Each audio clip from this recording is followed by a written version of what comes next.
শ্রীচৈতন্যদেবের শত্রু কে? 500 বছর বাদেও যখন শ্রীচৈতন্য মহাপ্রভুকে নিয়ে কেউ রিসার্চ করছে, তখনও তার জীবন চলে যাচ্ছে। একজন মানুষ মহামানব হয়েছেন, দেবত্ব লাভ করেছেন, মারা গেছেন, কিন্তু সেই মারা যাওয়ার পরের অংশটাতে এত ধোঁয়াশা কেন? পুরীর মন্দির কি শ্রীচৈতন্যদেবকেও কোনোদিন আপন করেছিল? এটা তো বিশাল বড় প্রশ্ন। তার যে এই অন্তর্ধান, তিনি বিলীন হয়ে গেলেন বলা হয় যে। কিন্তু নশ্বর দেহকে বিলীন হয়? উনি নিজে কোথাও কি বুঝতে পেরেছিলেন ওনার মৃত্যু আসন্ন? হয়তো ওনার মৃত্যুর পরে তারাই এত সক্রিয় হয়ে যায়, আস্তে আস্তে উনি কোথাও ধোঁয়াশায় হারিয়ে যান। হয়তো ওনাকে ইচ্ছে করেই কোথাও চাপা দিয়ে ঢাকা দিয়ে সরিয়ে ফেলার চেষ্টা করা হয়েছে। ইতিহাস তো তাই বলছে। কিন্তু পুরীর মন্দির থেকে 2টো কঙ্কাল পাওয়া গেছিল। ফরেন্সিক অ্যানালিসিসের রিপোর্ট আসার আগে সে নরকঙ্কালও গায়েব হয়ে যায়, এবং সে রিপোর্ট কোনোদিন অফিসিয়ালি পাবলিশড হয় না। তার প্রথম জীবনে তিনি খানিকটা দাম্ভিক ছিলেন কি? তর্কবাগীশ ছিলেন, এবং এই তর্ক এড়ে তর্ক নয়। হ্যাঁ, তাকে তো বলা হতো যে তিনি রাধা এবং কৃষ্ণের মিলিত অবতার। কৃষ্ণ প্রেমে রাধা ভাবে জন্ম। আজকে যে যুগে আমরা বাস করছি, কোথাও কি আমাদের চৈতন্যদেবকে আবার ফিরে পাওয়া দরকার?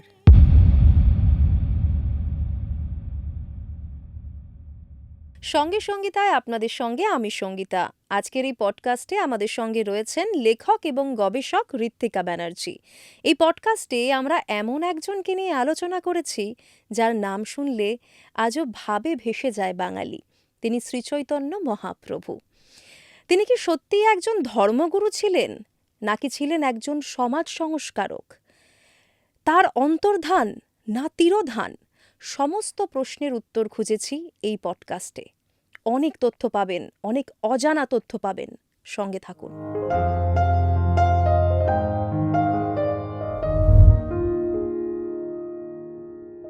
দিদি, সঙ্গে সঙ্গীতায় স্বাগত। নমস্কার। কেমন আছেন বলুন? খুব ভালো আছি। অনেকেই জিজ্ঞেস করে কেমন আছি। আমার না ওই দেখছি, এই তো আছি, কেমন আছি, ভালো আছি, ওইরকম বলতে ভালো লাগে না। আমি সবসময় বলি আমি খুব ভালো আছি।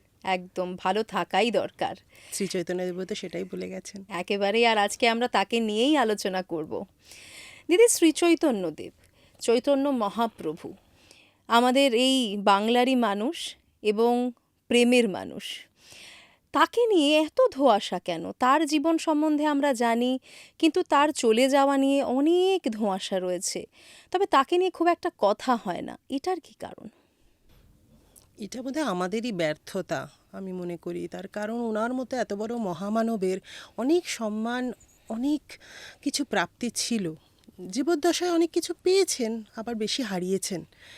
আর ওনার জীবনে যদি আমরা একটু আলোকপাত করি, তাহলে দেখব যে ওনার জীবনের শুরুর দিকে, মানে আদিলীলা, মধ্যলীলা, অন্তলীলায় যদি ওনার জীবদ্দশাটাকে আমরা ভাগ করি, আদিলীলায় মানে উনি যখন ওনার জন্ম থেকে টোল পণ্ডিত অবধি উনি অধ্যাপনা শুরু করলেন, নিমাই পণ্ডিত হিসেবে সবাই চেনে, এবং ওনার কিন্তু বিশাল খ্যাতি ছিল। সেটা ব্যাকরণ হোক, সাহিত্য হোক, অলঙ্কার শাস্ত্র হোক, ন্যায়শাস্ত্র হোক।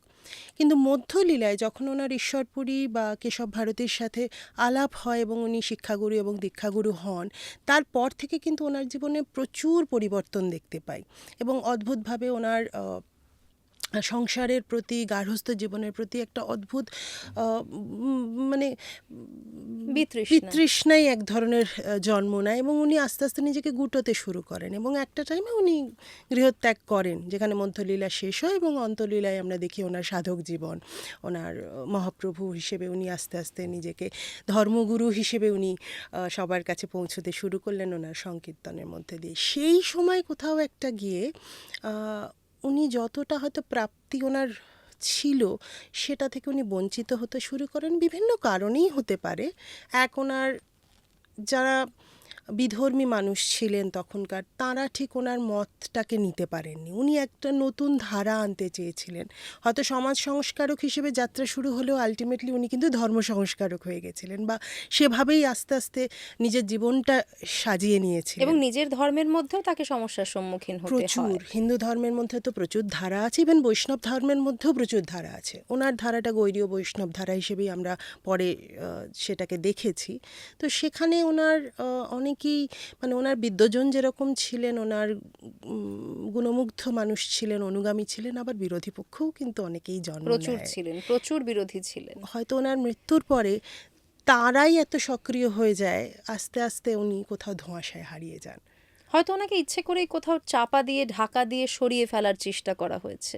ইতিহাস তো তাই বলছে। দিদি, আমরা এগুলো নিয়ে তো অবশ্যই আলোচনা করব, এবং তার এই যে অন্তর্ধান, আমি অন্তর্ধানই বলছি, কোথায় চলে গেলেন তিনি, তার খোঁজ পাওয়া গেল না, এই সমস্ত বিষয়ে আমরা ডেফিনেটলি আলোচনা করব। কিন্তু একদম শুরু থেকে শুরু করি, তার ছেলেবেলা। সবার প্রিয় নিমাই। ওনার জন্ম নিয়েও জন্ম এবং ওনার ফ্যামিলি হিস্ট্রি নিয়েও কিন্তু প্রচুর ধোঁয়াশা আছে। মানে আমি যদি ওনার বাবা মার রেসপেক্টেই বলি, পিতামাতার জন্মস্থান কোথায় ছিল, পিতামাতার জন্মস্থান হ্যাঁ, কোথায় মানে ছিল। এটা কিন্তু একটা কথা মাঝে মধ্যেই সামনে আসে। অনেকে বলেন যে তিনি ওড়িশার বাসিন্দা, আর আমরা জানি উনি বাংলারই বাসিন্দা। তো এটা নিয়েও একটা কিন্তু ধোঁয়াশা আছে।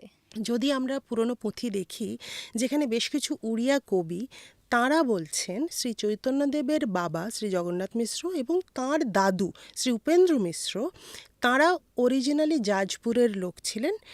বিভিন্ন কারণবশত তাঁরা বাংলাদেশের, মানে আজকের অধুনা বাংলাদেশের সিলেটের শ্রীহট্টে ওখানে গিয়ে ওনারা মানে বসবাস শুরু করেন, এবং সেখানে বহু বছর থাকার পর শ্রী চৈতন্যদেবের জন্মের কয়েক বছর আগে তাঁরা নবদ্বীপে এসে আবার বসবাস শুরু করেন, যে কিন্তু ওখানে ইসলামিক শাসন শুরু হয় এবং ওনারা চিরকালীনই বৈষ্ণব ধারার মতাবলম্বী ছিলেন। ওখানে সেই ধারার খুব একটা সহজ উপায় হচ্ছিল না ওখানে সাম্প্রদায়িক কারণে, তাই তারা নবদ্বীপে এসে বসবাস শুরু করেন এবং সেখানেই আমাদের নিমাইয়ের জন্ম, অর্থাৎ বিশ্বম্ভর মিশ্রের জন্ম।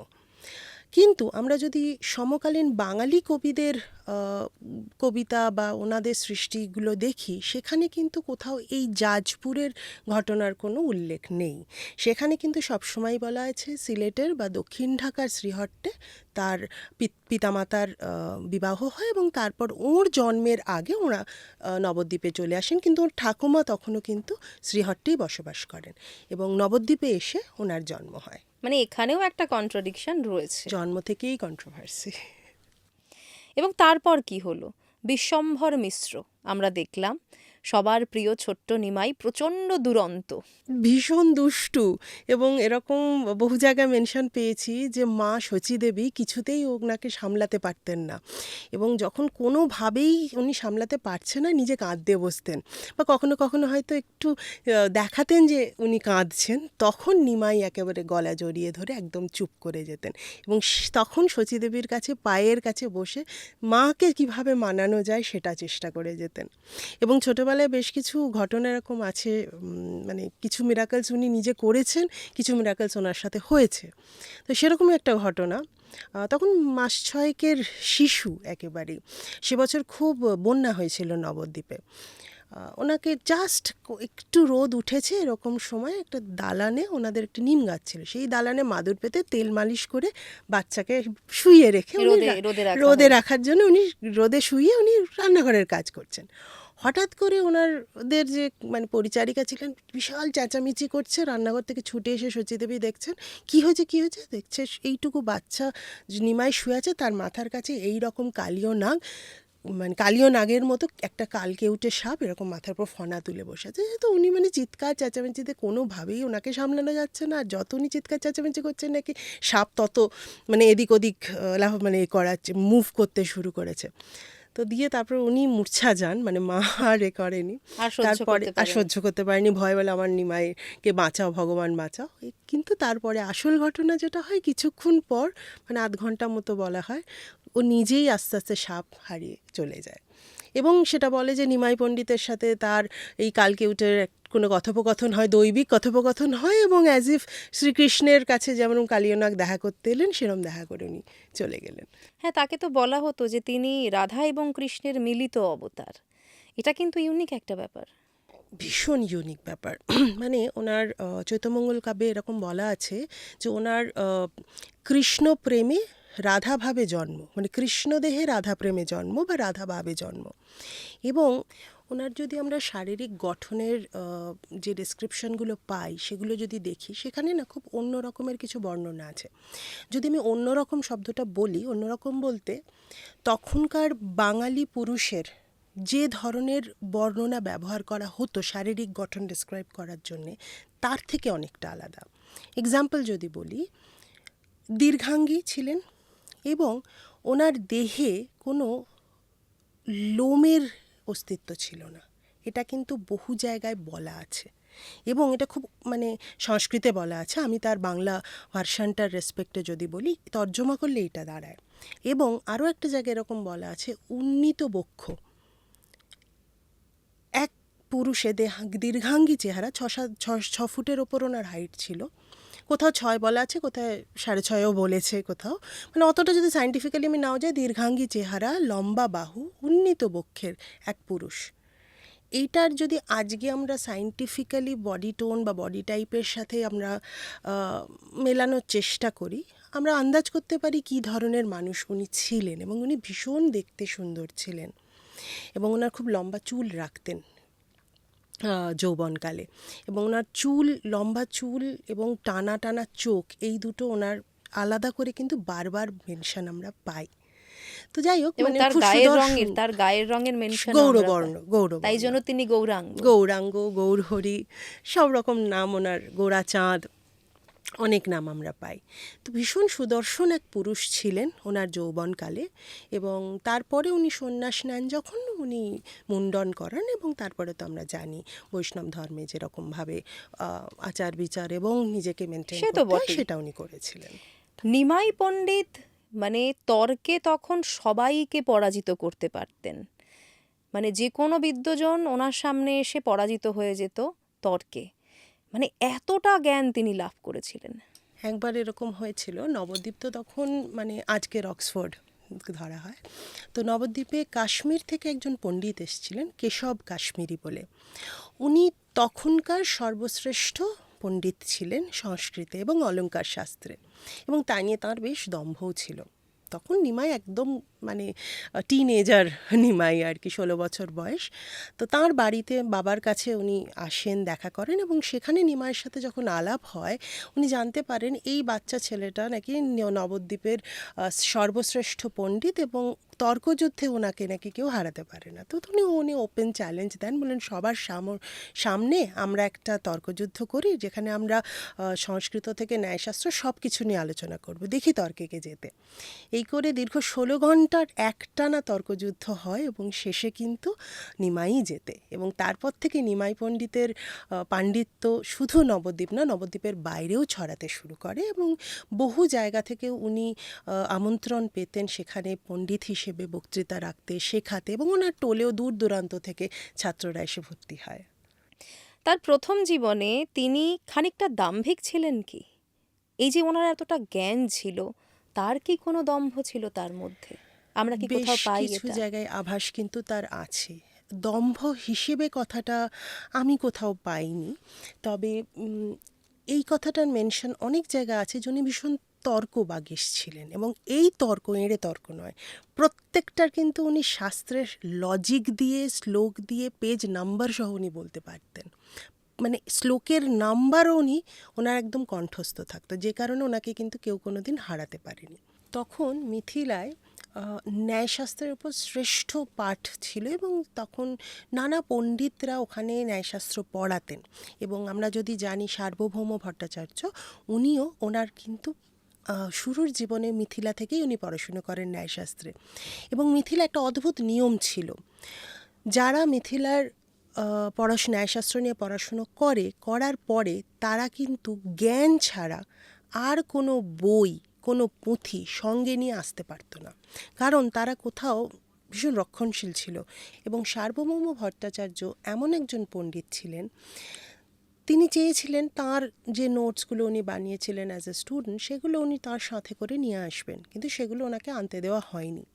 এবং এটার উনি ভীষণভাবে বিরোধিতা করেন এবং এটা উনি বলেন যে আমার মাথাতে আমি সমস্ত বই যা যা পড়েছি পুঁথি মাথায় নিয়ে আমি এলাম, এবং আমি সেগুলো নিজে ডকুমেন্ট করব, এবং আমার যে টোল হবে সেই টোলে আমি সেই শাস্ত্রগুলোই পড়াবো।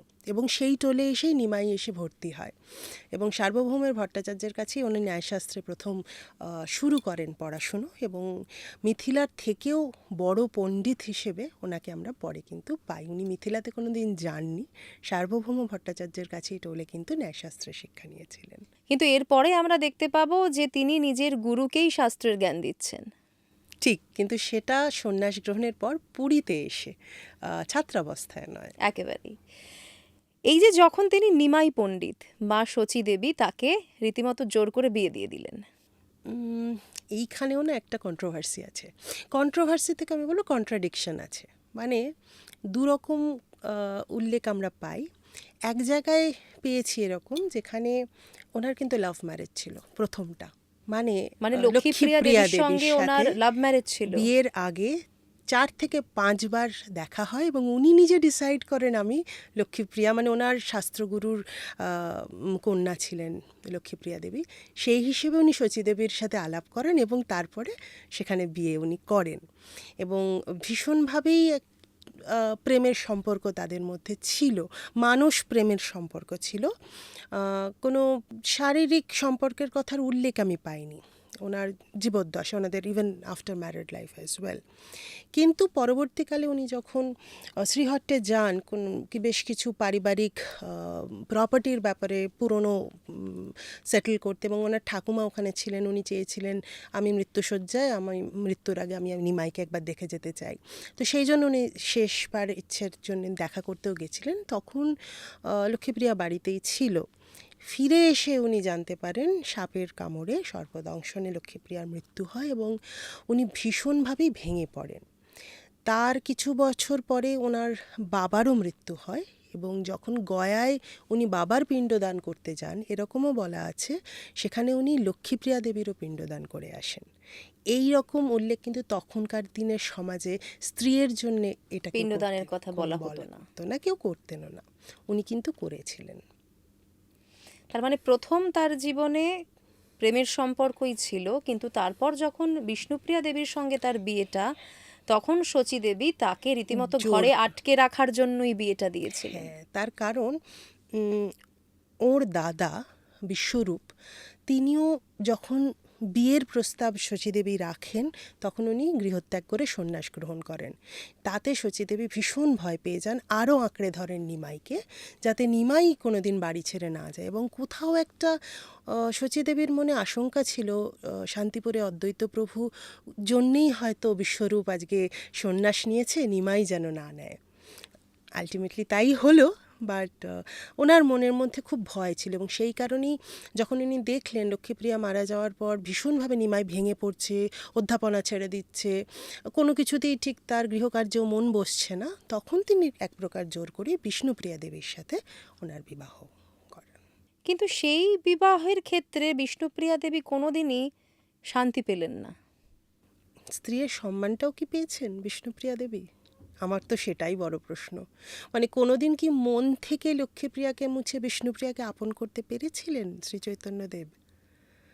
কারণ আমরা যদি বিষ্ণুপ্রিয়া দেবীর জীবন দেখি, জীবন বা জীবনধারা দেখি, বিবাহিতা নারীর যা যা সম্পর্ক বা আশা আকাঙ্ক্ষা থাকে কোনোটাই কিন্তু পূরণ তার হয়নি, এরকমই উল্লেখ পাই। এবং যখন উনি সন্ন্যাস নেবেন ঠিক করেন, মায়ের কাছেই কিন্তু একমাত্র উনি অনুমতি চেয়েছিলেন, স্ত্রীর কথা কিন্তু ভাবেননি। ওনার যখনকার আমি এটা কথা বলছি তখন উনি অলরেডি ঈশ্বরপুরী মহারাজের কাছে দীক্ষা নেননি, মানে শিক্ষা নিয়েছেন, যে কারণে আমরা মন্ত্রগুরু বা শিক্ষাগুরু বলি ওনাকে। এবং ঈশ্বরপুরী মহারাজ বারবার করে উনি বলেছিলেন মা, এবং যেহেতু বাবা মারা গেছেন, মা এবং স্ত্রীর কিন্তু দায়িত্ব তোমার দাদাও সন্ন্যাস নিয়েছেন, তাদেরকে একা করে কিন্তু গার্হস্থ্য আশ্রম ত্যাগ করবে না। অ্যাটলিস্ট যতদিন মা বেঁচে আছেন ততদিন কিন্তু তোমার বাড়িতেই থাকা, বাড়িতে থেকে তুমি সন্ন্যাস মানে বাড়িতে থেকে তুমি ঈশ্বর চর্চা করতে পারো।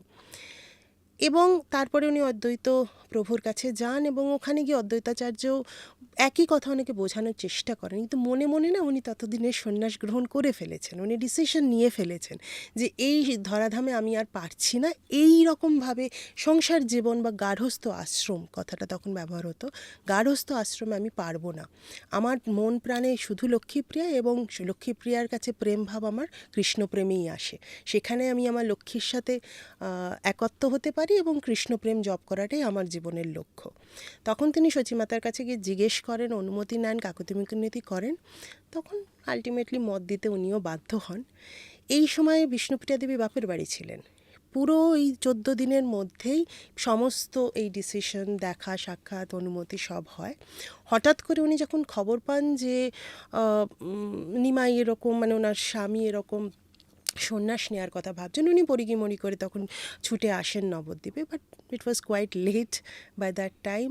উনি ডিসিশন নিয়ে ফেলেছিলেন এবং উনি ভীষণভাবে মানানোর চেষ্টা করেন ওনাকে, যাতে অন্তত শচীদেবী যতদিন আছেন ততদিনও যদি তাকে রাখা থেকে যায় যান। ঘরে, কিন্তু আলটিমেটলি উনি জানতে পারেন যে শচীদেবীও মত দিয়েছেন, আর ওনার কিছু করার ছিল না। কিন্তু ওনার কোনোদিনই সেই অধিকার শ্রীচৈতন্যদেব কিন্তু মানে বিষ্ণুপ্রিয়া দেবীকে স্ত্রীর অধিকার থেকে কিন্তু কোথাও একটা বঞ্চিতই রেখেছে। হ্যাঁ, কেননা পরবর্তীকালেও যদি আমরা দেখি যে যখন তিনি মহাপ্রভু হয়ে গেলেন তখনও তিনি কখনো কখনো সচিমাতার খোঁজ নিয়েছেন।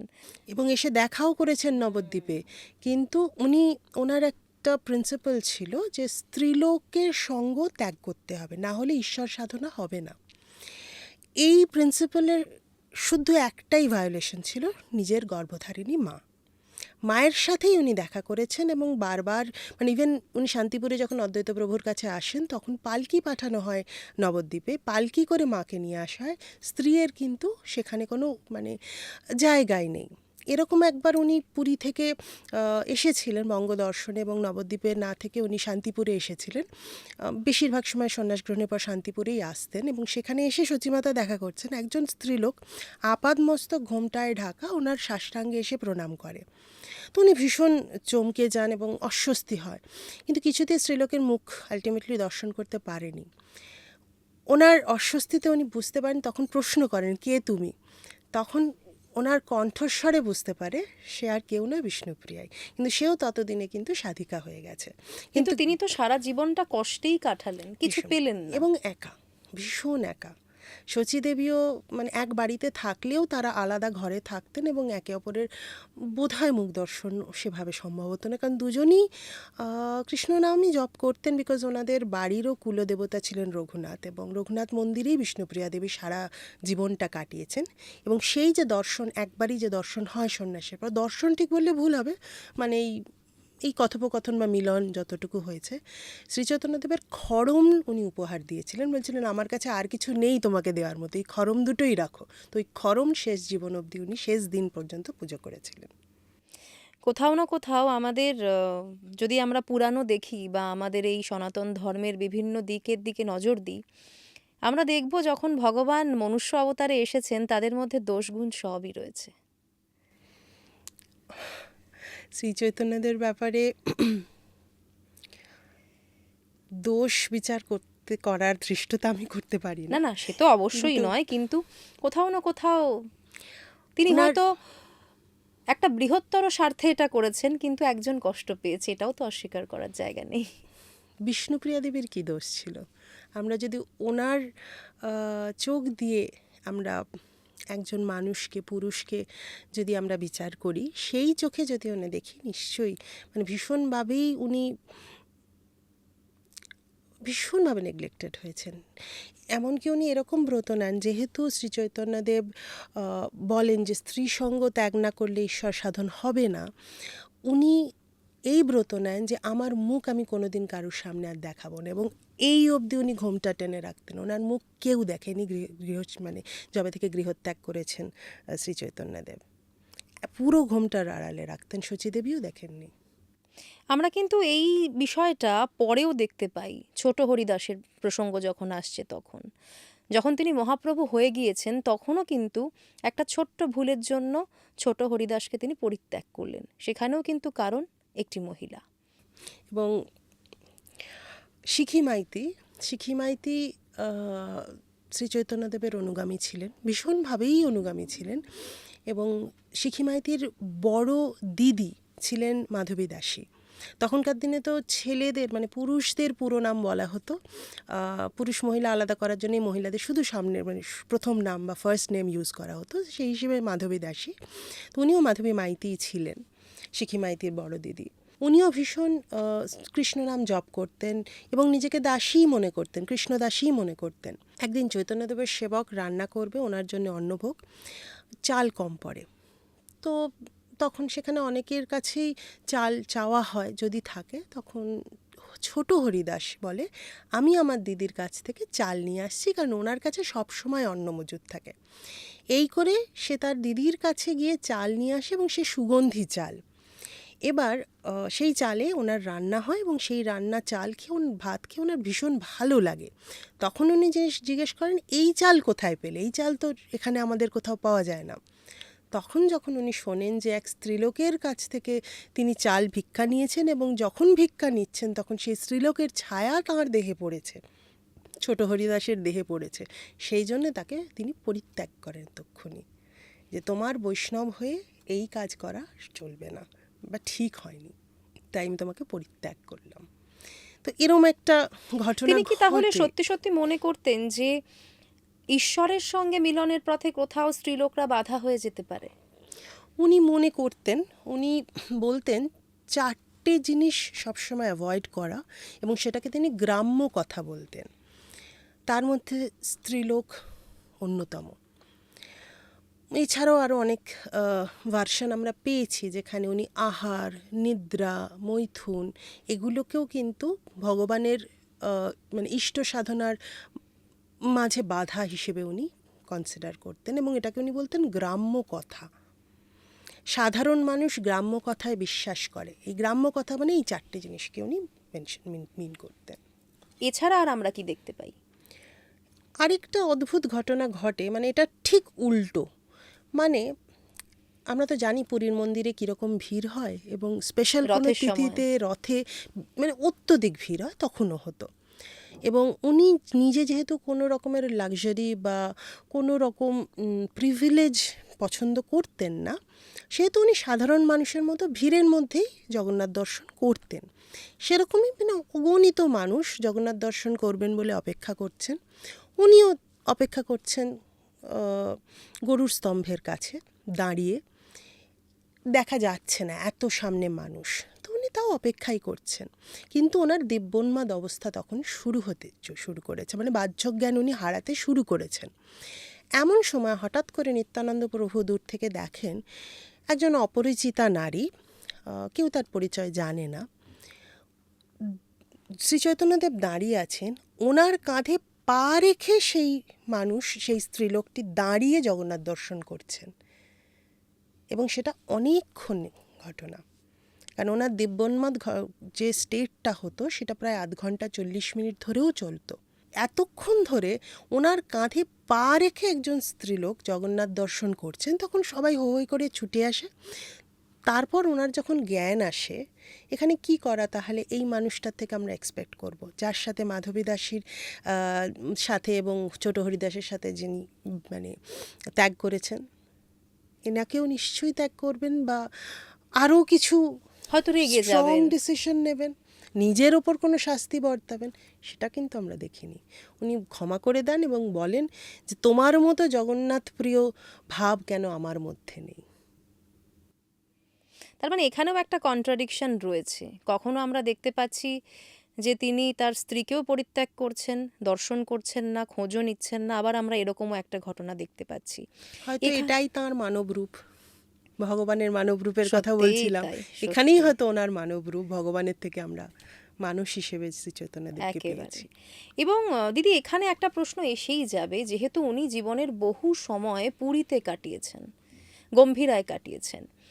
পুরীতে কিন্তু তৎকালীন সময় দেবদাসী প্রথা মারাত্মক ছিল।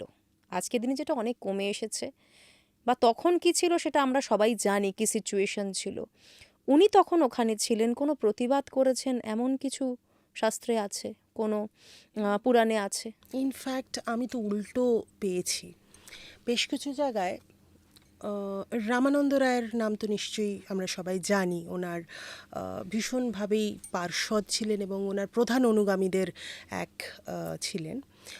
উনি দেবদাসী, ওনার নিজের 2 দেবদাসী ছিল এবং প্রতিদিন রামানন্দ রায়া এই দেবদাসীদের কুজ্জাঙ্গ দর্শন এবং স্পর্শ করতেন।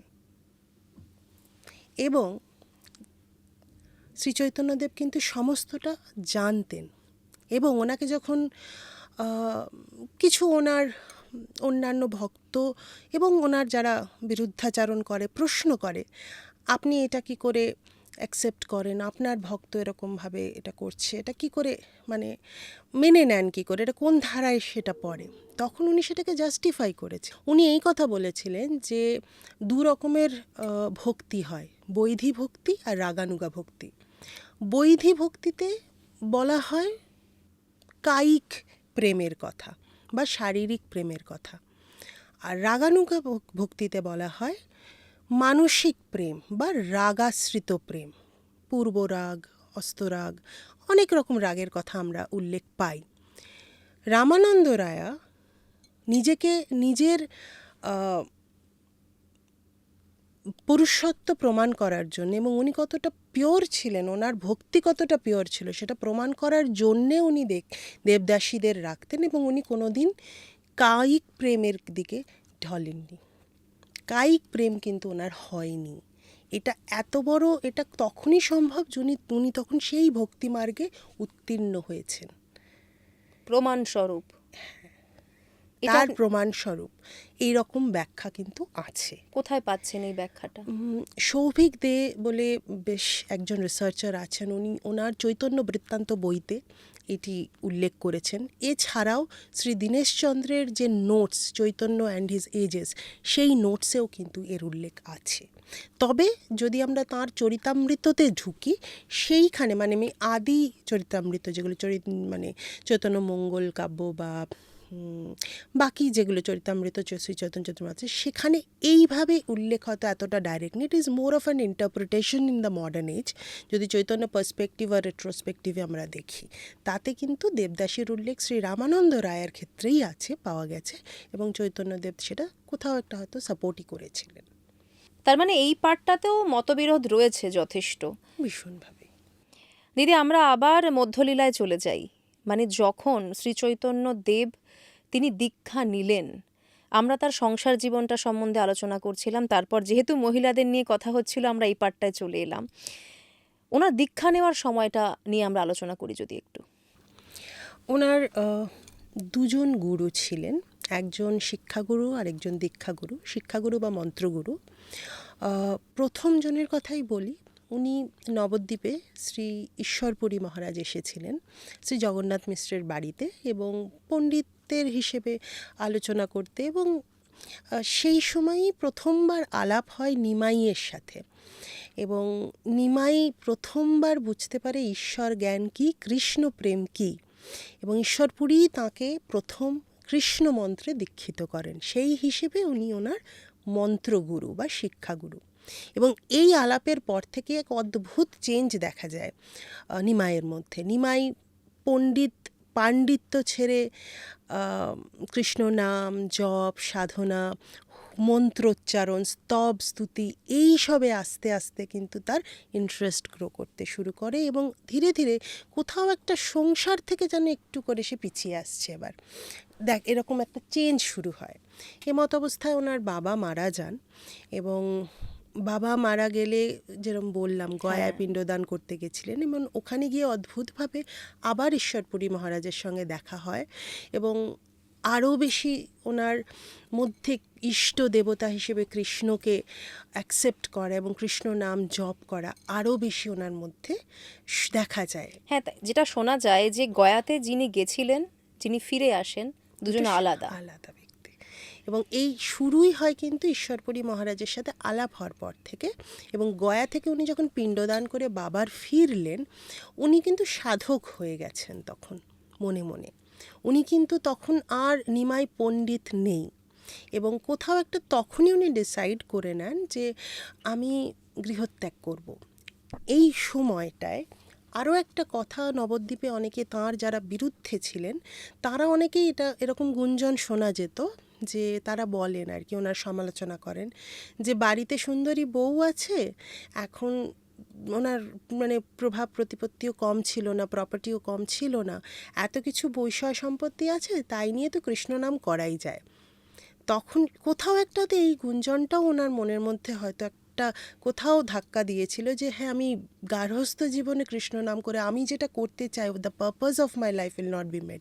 আমি তো এই সংসারের জন্যে আমার জন্ম নয়, আমার বৃহত্তর জন্য স্বার্থে। অনেক কিছু করার আছে, আমার জগৎ সংস্কারের কাজ আছে, সমাজ সংস্কারের কাজ আছে, ধর্ম সংস্কারের কাজ আছে। কারণ তখনও কিন্তু ভীষণ খুব একটা অ্যানার্কি চলছিল বিভিন্ন রকমের। সেখানে একদিকে যেমন হিন্দুত্ববাদের গোঁড়ামি ছিল, বিধর্মী মতামত ছিল, মুসলমান শাসন ছিল, এবং হিন্দুত্ববাদের মধ্যেও প্রচুর শ্রেণী বৈষম্য ছিল। এবং সেই কারণে কোথাও একটু উনি ওনার মনের মধ্যে খুব আলোড়ন ফেলতো যে আমাকে এই সংস্কার করতে হবে, সবাইকে ইষ্ট নামে বা কৃষ্ণ নামে আধ্যাত্মিকতার জাগাতে হবে, এবং এই তার বিভেদটা মেটাতে এই হবে। বিভেদটা মেটাতে হবে। এবং সেটা শুধু পুজো করলেই, তথাকথিতভাবে যে পুজো আমরা দেখি বৈদিক মতে যে বিভিন্ন পুজো, সেভাবে হবে না। কারণ সেখানে নারায়ণশিলা কেউ ছুঁতে পারবে না, প্রত্যেকটা পুজোর আলাদা বিধি নিয়ম আছে, সেই মেনে যারা স্ত্রীলোক বা শূদ্র, চণ্ডাল বা নিম্ন শ্রেণীর তখনকার সামাজিক প্রথা অনুযায়ী যারা ছিলেন, তাদেরকে যদি হরিনাম আমরা হরিনাম বা সংকীর্তন বা কীর্তন, তখন সংকীর্তন হয়নি, কীর্তনে আমরা মনোযোগ করতে পারি, তাহলেই আমরা এই বিভেদটা মেটাতে পারবো। এই পারপাসটা ওনার মধ্যে আস্তে আস্তে আস্তে আস্তে বড় হতে থাকে।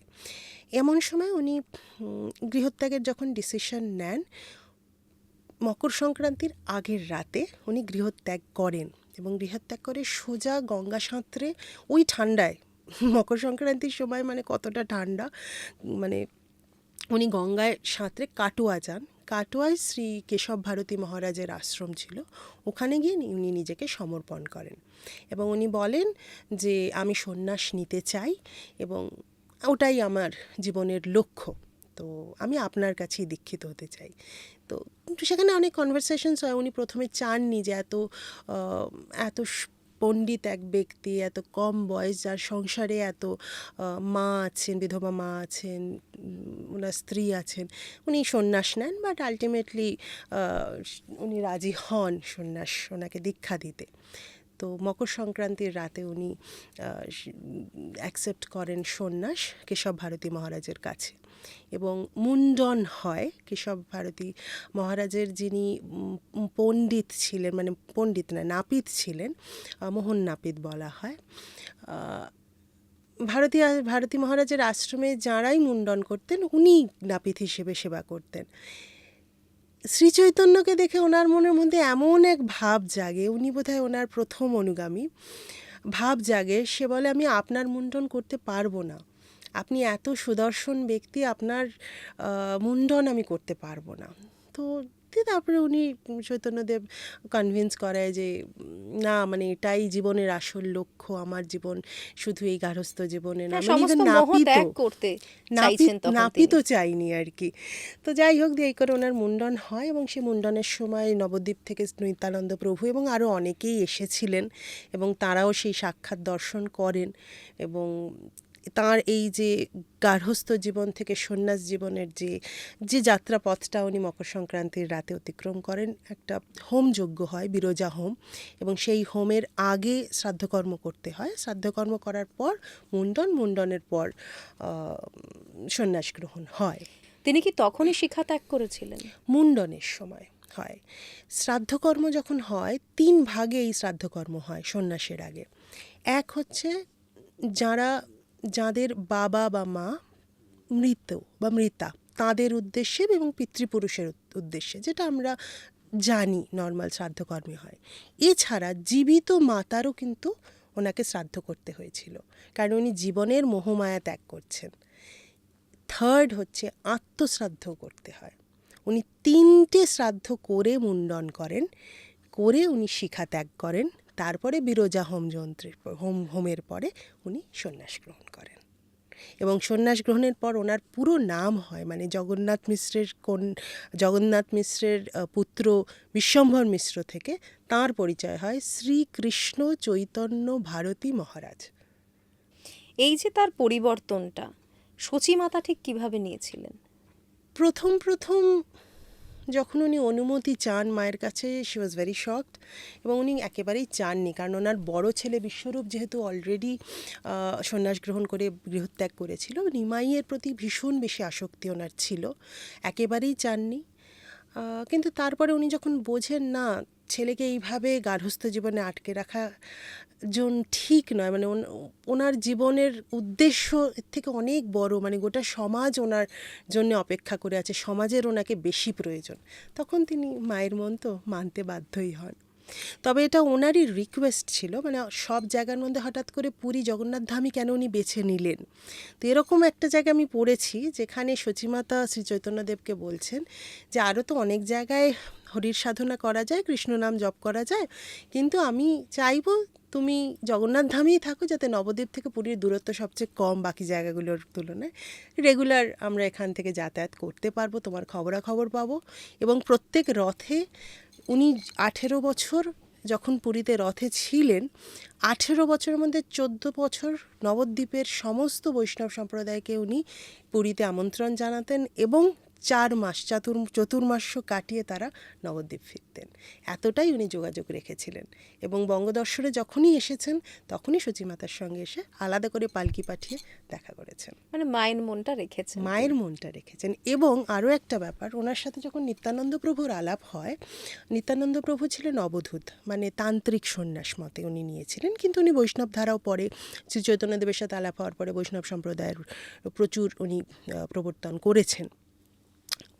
এই নিত্যানন্দ প্রভু যখন তান্ত্রিক অবধূত অবস্থায় তীর্থ ভ্রমণে বেরিয়েছিলেন, উত্তরে এক জায়গায় বিশ্বরূপের সাথে দেখা হয়, তখন তার নাম মানে শঙ্করারণ্য, শঙ্করাচার্যের সে সন্ন্যাসী। তো নিত্যানন্দ প্রভু কিন্তু প্রথমে, মানে আদতে এর দাদা শ্রীচৈতন্যদেবের দাদা বিশ্বরূপ বা শঙ্করারণ্যের বন্ধু, এবং নিত্যানন্দর সূত্রে মায়ের কাছে দাদার খবর কিন্তু উনি দিয়েছিলেন, পাঠিয়েছিলেন। মানে কানেকশনটা কোথাও না কোথাও হয়ে গিয়েছিল। আমরা শ্রীচৈতন্য মহাপ্রভুর ক্ষেত্রে যখন দেখলাম যে তিনি সন্ন্যাস নিয়ে নিলেন, তিনি গৃহত্যাগ করলেন এবং পুরো সাধারণ মানুষের জন্য নিজেকে বিলিয়ে দিলেন, একেবারে ভক্তি ধারা যেটা বলে সেটা আমরা প্রথমবার দেখতে পেলাম সমাজে। নাম সংকীর্তন, নাম জপ, এগুলো কিন্তু উনি ইন্ট্রোডিউস করলেন মানুষের কাছে, যে শুধুমাত্র শাস্ত্রমতেই যে ভগবানকে ডাকা যায় তা নয়, তার বাইরে শুধুমাত্র নাম জপ করেও আমরা ভগবানকে পেতে পারি, এই ধারাটা উনি নিয়ে এলেন। এইটা নিয়ে যদি একটু বলেন। তখন তো আমাদের বাংলায় মুসলমান শাসন চলছে, হুসেন শাহ তখন আমাদের নবাব ছিলেন, সুলতান ছিলেন, এবং ওনার যে প্রধান বিচারপতি চাঁদ গাজী, তার কাছে মানুষজন, মানে মানুষ বলতে ইসলামিক ধর্মাবলম্বীর মানুষ এবং হিন্দুর ধর্মে যারা ব্রাহ্মণ্য প্রথা মেনে পুজো আর্চা করতেন, তারা সবাই গিয়ে ওনার কাছে কমপ্লেন করেন, বেশ নালিশ জানান যে এরকম শ্রীচৈতন্য বলে একটি মানুষ এরকম লোক জড়ো করে এবং নিম্ন শ্রেণীর মানুষদেরকে সে এক জায়গায় করে হরিনাম করছে, পাবলিক প্লেসে নাম কীর্তন করছে, আমাদের এটা প্রথার বিরুদ্ধে এবং খুব ডিস্টার্বিং, তো আপনি কিছু করুন। তো এই প্রথম এইভাবে চাঁদ কাজী শ্রী চৈতন্যদেবের ব্যাপারে জানতে পারেন, তো ওনাকে ডেকে পাঠান এবং উনি আসেননি দেখা করতে, কিন্তু খবর পাঠান এই বলে যে নাম সংকীর্তন তো চলবে, কিন্তু আমরা কারোকে মানে ডিস্টার্ব করার জন্য সংকীর্তন করি না, আমরা সবাইকে একত্র করার জন্য, ভগবানের কাছে পৌঁছানোর জন্য আমরা এটা করি, আমরা প্রেম এবং ভক্তি দুইয়ের সঙ্গম চাই, সেই সূত্রেই আমরা এটা করি। তো এবার আমরা যেটা জানি আর কি, চাঁদ কাজী তখন ওনাকে ভীষণভাবেই মানে ওনার অপরাধ হিসেবে নেওয়া হয় এবং চেয়েছিলেন ওনাকে অ্যারেস্ট করতে এবং ওনার বিচার হোক। তো এবং তিনি ব্যান করে দেন সংকীর্তন, পাবলিকলি কোনোভাবেই কোনো রকম নাম সংকীর্তন, হরিনাম জপ কিছুই করা যাবে না, এরকম একটি অ্যানাউন্স করেন।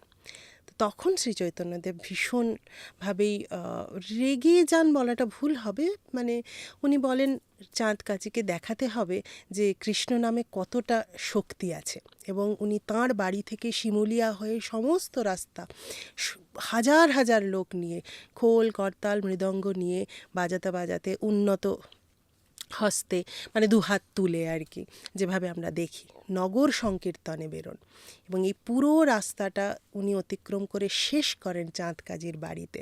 বাড়ির বাইরে উনি দাঁড়ান, ঢোকেননি। তখন চাঁদ কাজী ভয়ে বাড়িতে ঢুকে যায়, মানে ভাবে যে সবাই এসে হয়তো এটা মব অ্যাটাকের মতো একটা কিছু হচ্ছে। তো তারপরে উনি বলেন যে আমি চাই চাঁদ কাজীর সঙ্গে দেখা করতে। তো দিয়ে তারপরে সেই কথোপকথনেই মানে চাঁদ কাজীর একেবারে পরিবর্তন হয়, এবং পরবর্তীকালে আমরা জানি উনিও একজন অনুগামীতে পরিণত হন, এবং তারপর থেকে হরিনাম নবদ্বীপে চলেই আসছে। আর এর জন্যই বলা হয় এই চাঁদগাজীর বাড়ির সামনে যে সংকীর্তন, এটা ছিল প্রথম অহিংস আন্দোলন। এর উল্লেখ আমরা পেয়েছি গান্ধীজির একটা নোটে। উনি একটা জায়গায় যখন বাংলায় এসে স্পিচ দিচ্ছেন, যেখানে অহিংস আন্দোলনের ডাক দিচ্ছেন, উনি ওনার স্পিচে এটা রেফার করেন যে অহিংস আন্দোলন বাংলায় কিন্তু প্রথমবার হচ্ছে না, ভারতবর্ষে প্রথমবার হচ্ছে না। চৈতন্যদেবের এই সংকীর্তনের কথাটা ফার্স্ট টাইম উনি ওটা পাবলিকলি অ্যাকসেপ্ট করেন, এবং সেই ডাকই উনি দিয়েছিলেন। তার মানে তৎকালীন সময়ে তিনি মানে কতটা ভেবেছেন যে সেখানে কিন্তু মারামারি করে বা গায়ের জোরে কিছু হবে না, ঠান্ডা মাথায় শান্তভাবেই হতে পারে। তিনি সবসময় চেয়েছিলেন ঐক্য, সবাই আমরা একসাথে থাকি। এই যে চণ্ডাল, শূদ্র, স্ত্রীলোক, ধর্মের বিভিন্ন বিধর্মী মানুষ, সবাই আলটিমেটলি আমরা চাই কি ভালো থাকতে, সুখে থাকতে। পরিবার সুখে থাকুক, আমরা সুখে থাকি, সমাজ সুখে থাকুক, এই তো আমাদের সবার লক্ষ্য। এটা তখনই সম্ভব যখন কেউ কৃষ্ণ নাম করবে, এবং সেই করে উনি মহামন্ত্রটি লেখেন এবং সবাইকে ডাক দেন। শুধু স্তব স্তুতি নয়, নাচ গানের মাধ্যমেও বা কীর্তন, পরবর্তীকালে সংকীর্তনের মাধ্যমেই আমরা সমস্ত কিছুকে সংস্কার করতে পারি। তো সমাজ সংস্কারক হলেও কোথাও একটা উনি বোধহয়, আমার মনে হয় ধর্ম সংস্কারকের কাজও কিন্তু উনি আরও বড় মাপে করে গেছেন। সে তো উনি করেইছেন, মানে সেটা তো পরবর্তীকালে আমরা দেখতেই পাই। কিন্তু যখন তিনি সমাজ সংস্কারক হিসেবে কাজ করছেন, তখন ওনাকে কিন্তু প্রবল বাধা পেতে হয়েছে। শুধুমাত্র এই চাঁদগাজী নয়, এছাড়াও আমরা বিভিন্ন সময় দেখতে পাবো যে ওনার এগেনস্টে অনেকেই কথা বলেছে।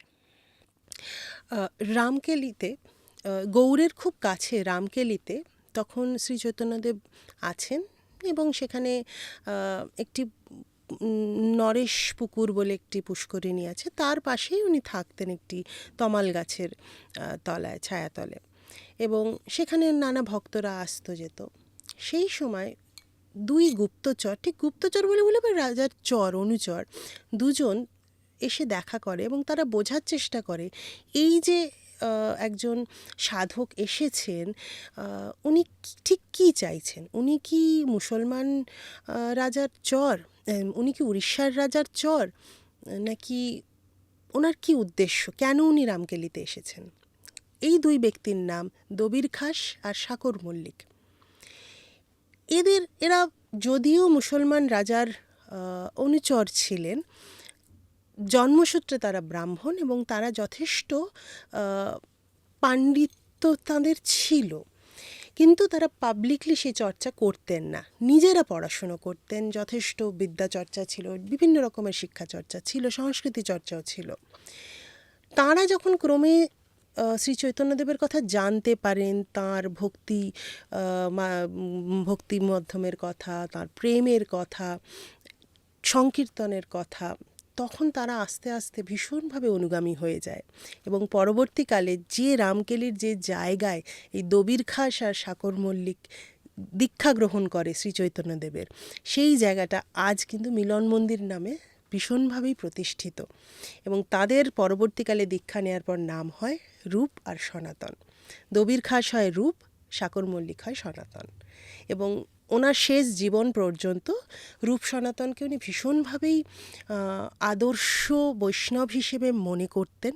যদিও সনাতন সাধারণভাবে যে তখনকার যে ট্র্যাডিশনালি দীক্ষা নেওয়া হয় সেইভাবে চৈতন্যদেবের থেকে দীক্ষা গ্রহণ করেননি, কারণ তারা তখনও মানে সুলতানের বা নবাবী শাসনের অধীন ছিলেন, তাও তিনি মনে প্রাণে বৈষ্ণব ধর্ম গ্রহণ করেছিলেন এবং পরবর্তীকালে ওনাদের দুজনকে, রূপ এবং সনাতনকে, শ্রী চৈতন্যদেব ব্রজধামের দায়িত্ব দেন এবং উনি বলেন যে ব্রজে যেভাবে কৃষ্ণ বা রাধাকৃষ্ণের প্রেম বা আজকের যে প্রেম মন্দির দেখি সেরকম তো তখন ছিল না, ভীষণই মানে যেটা প্রাপ্য সেভাবে নেই, মানে ওখানে আরও বেশি চর্চা হওয়া উচিত, কৃষ্ণ নাম জপ হওয়া উচিত, বৃন্দাবনে আরও কৃষ্ণের সাধনা হওয়া উচিত। সেই জায়গাটার দায়িত্ব উনি দেন রূপ সনাতনকে, যে তোমরা চিরকাল এখানে থাকো এবং এখানে ব্রজধামে কৃষ্ণ নাম হরিনামের আবার ফিরিয়ে আনো। করো। অ্যাকচুয়ালি আমরা কিন্তু এটা ভুলে যাই যে আজকের বর্তমান যে বৃন্দাবন, সেই বৃন্দাবনকে আবার নতুন করে তৈরি করার ক্ষেত্রে শ্রীচৈতন্য মহাপ্রভুর যে একটা বিরাট অবদান রয়েছে, এটা সবাই এখন জানেও না, আবার অনেকে জানলে মানতেও চায় না। কারণ বলাও হয় না ঠিক করে। বৃন্দাবনে যদি মানে নিশ্চয়ই গেছেন, গেলে দেখবেন ওখানে কিন্তু শ্রীচৈতন্যদেবের একটা মূর্তিও নেই।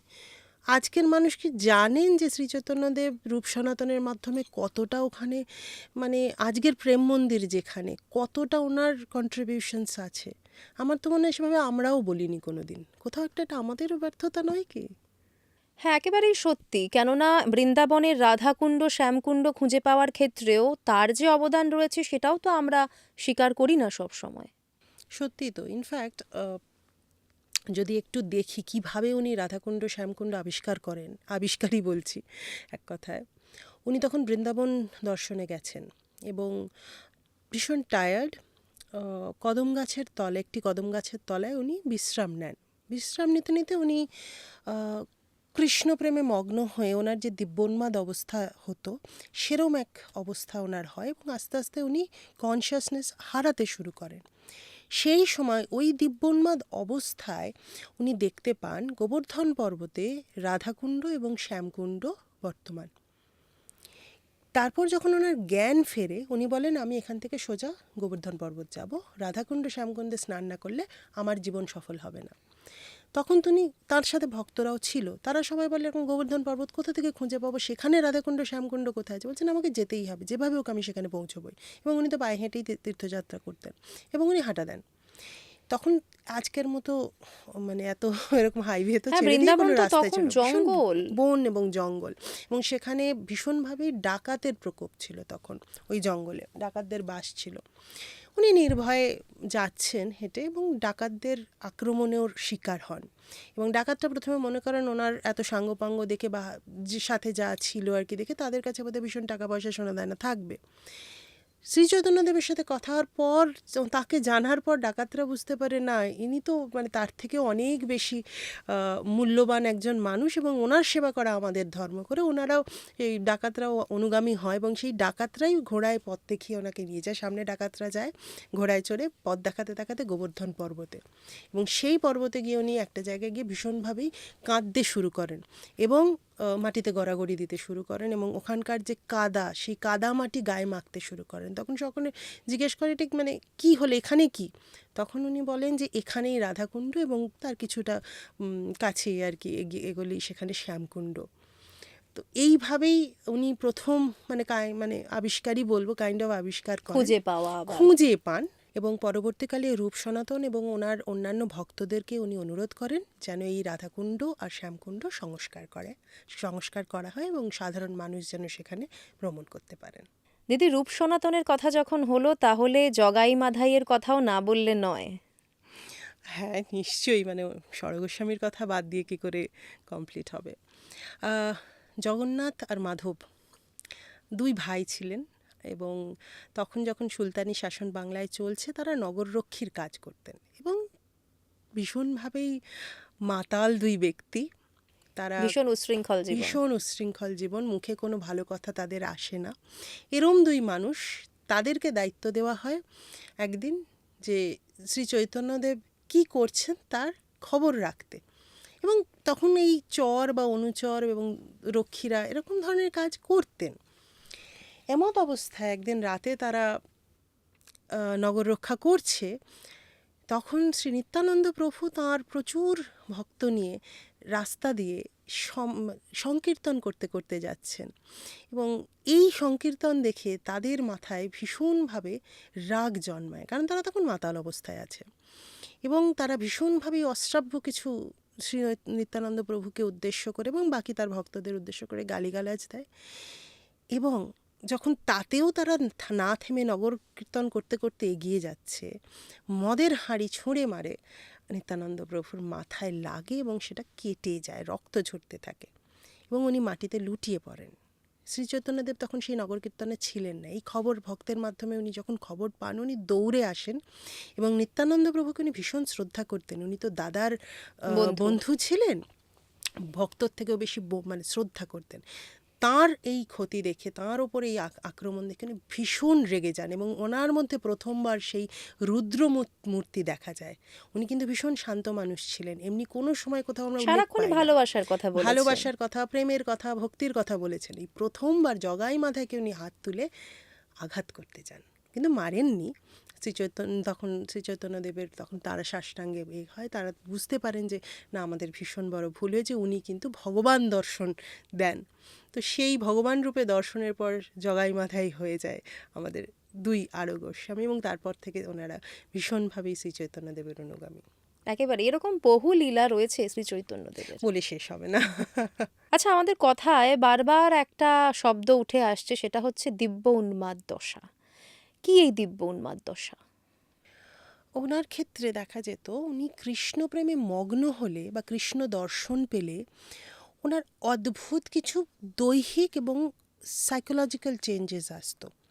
আজকের দিনে হয়তো মেডিকেলি আমরা তাকে এপিলেপসি বা মৃগী বলতে পারি, বাট কিন্তু এক্স্যাক্টলি সেটা কিন্তু মৃগীর যে ব্যাখ্যা আমরা পাই ফিজিক্যাল বা মেডিকেল সায়েন্সে সেরকম নয়।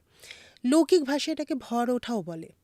তো এই দিব্যোন্মাদ অবস্থায় ওনার যেটা হতো, উনি আস্তে আস্তে ওনার জ্ঞান হারাতেন, কিন্তু ওনার শরীরে একটা বিকার দেখা দিত, সাত্ত্বিক বিকার, মানে হাত পা আস্তে আস্তে বেঁকে যেত কুর্মের মতো, এবং সেই অবস্থায় তিনি এক ধরনের গোঙাতেন, মাঝে মাঝে মুখ দিয়ে গ্যাঁজলাও বেরোতো। কিন্তু সেই অবস্থায় বেসিক্যালি ওনার মাইন্ড কিন্তু ব্লক হয়নি, উনি দেখতেন যেটা, পরে যেটা উনি ডিসক্রাইব করেছেন নিজেই, মুরারি গুপ্তের কর্চাতে আমরা এটা পাই, যে উনি রাধাকৃষ্ণের প্রেমলীলা বৃন্দাবনে উনি এনভিসাজ করতেন, দেখতে পেতেন, এবং সেইটাকেই পরবর্তীকালে কিন্তু আমরা দিব্যোন্মাদ দশা হিসেবে মেনশন পাই।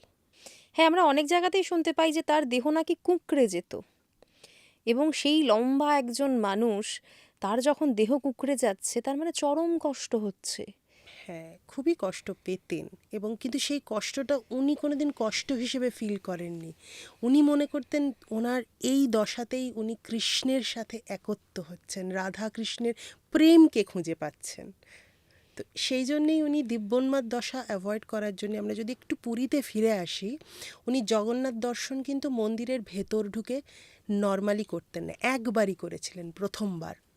উনি যখন প্রথমবার পুরীতে আসেন, পুরীর মন্দিরে আসেন, উনি দৌড়ে গিয়ে বিগ্রহকে গলা জড়িয়ে ধরেছিলেন, এবং তারপরে ওনার যে দিব্যোন্মাদ দশা হয়, সেই দশা কাটাতে ভীষণ বেগ পেতে হয়েছিল সবাইকে, এবং সেটা দীর্ঘক্ষণ চলেছিল। এবং তারপর থেকেই তাঁর ভক্তরা বলতেন, বা উনি নিজেও, যে জগন্নাথ দর্শন করার জন্য মন্দিরের ভেতরে না গিয়ে গরুর স্তম্ভের কাছ থেকে উনি দেখতেন, এবং ওখানেই বসে ম্যাক্সিমাম সময় উনি শ্রীমন্দিরে কাটাতেন।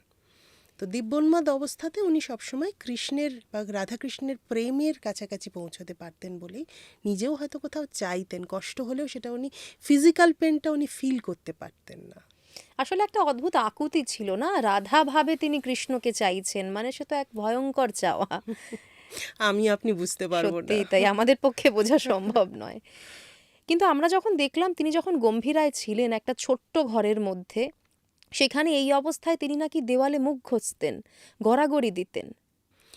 উম, শুধু তাই নয়, মানে উনি ততক্ষণ অবধি ঘষতেন যতক্ষণ না নিজের দেহে কোনো মানে কষ্ট হচ্ছে বা ঘষে রক্ত বেরোচ্ছে, নিজেকে কষ্ট, নিজের দেহকে কষ্ট না দেওয়া পর্যন্ত ওনার এই ভাব মুক্তি পেত না, এবং তখনই উনি এই দিব্যোন্মাদ অবস্থা থেকে বেরোতেন।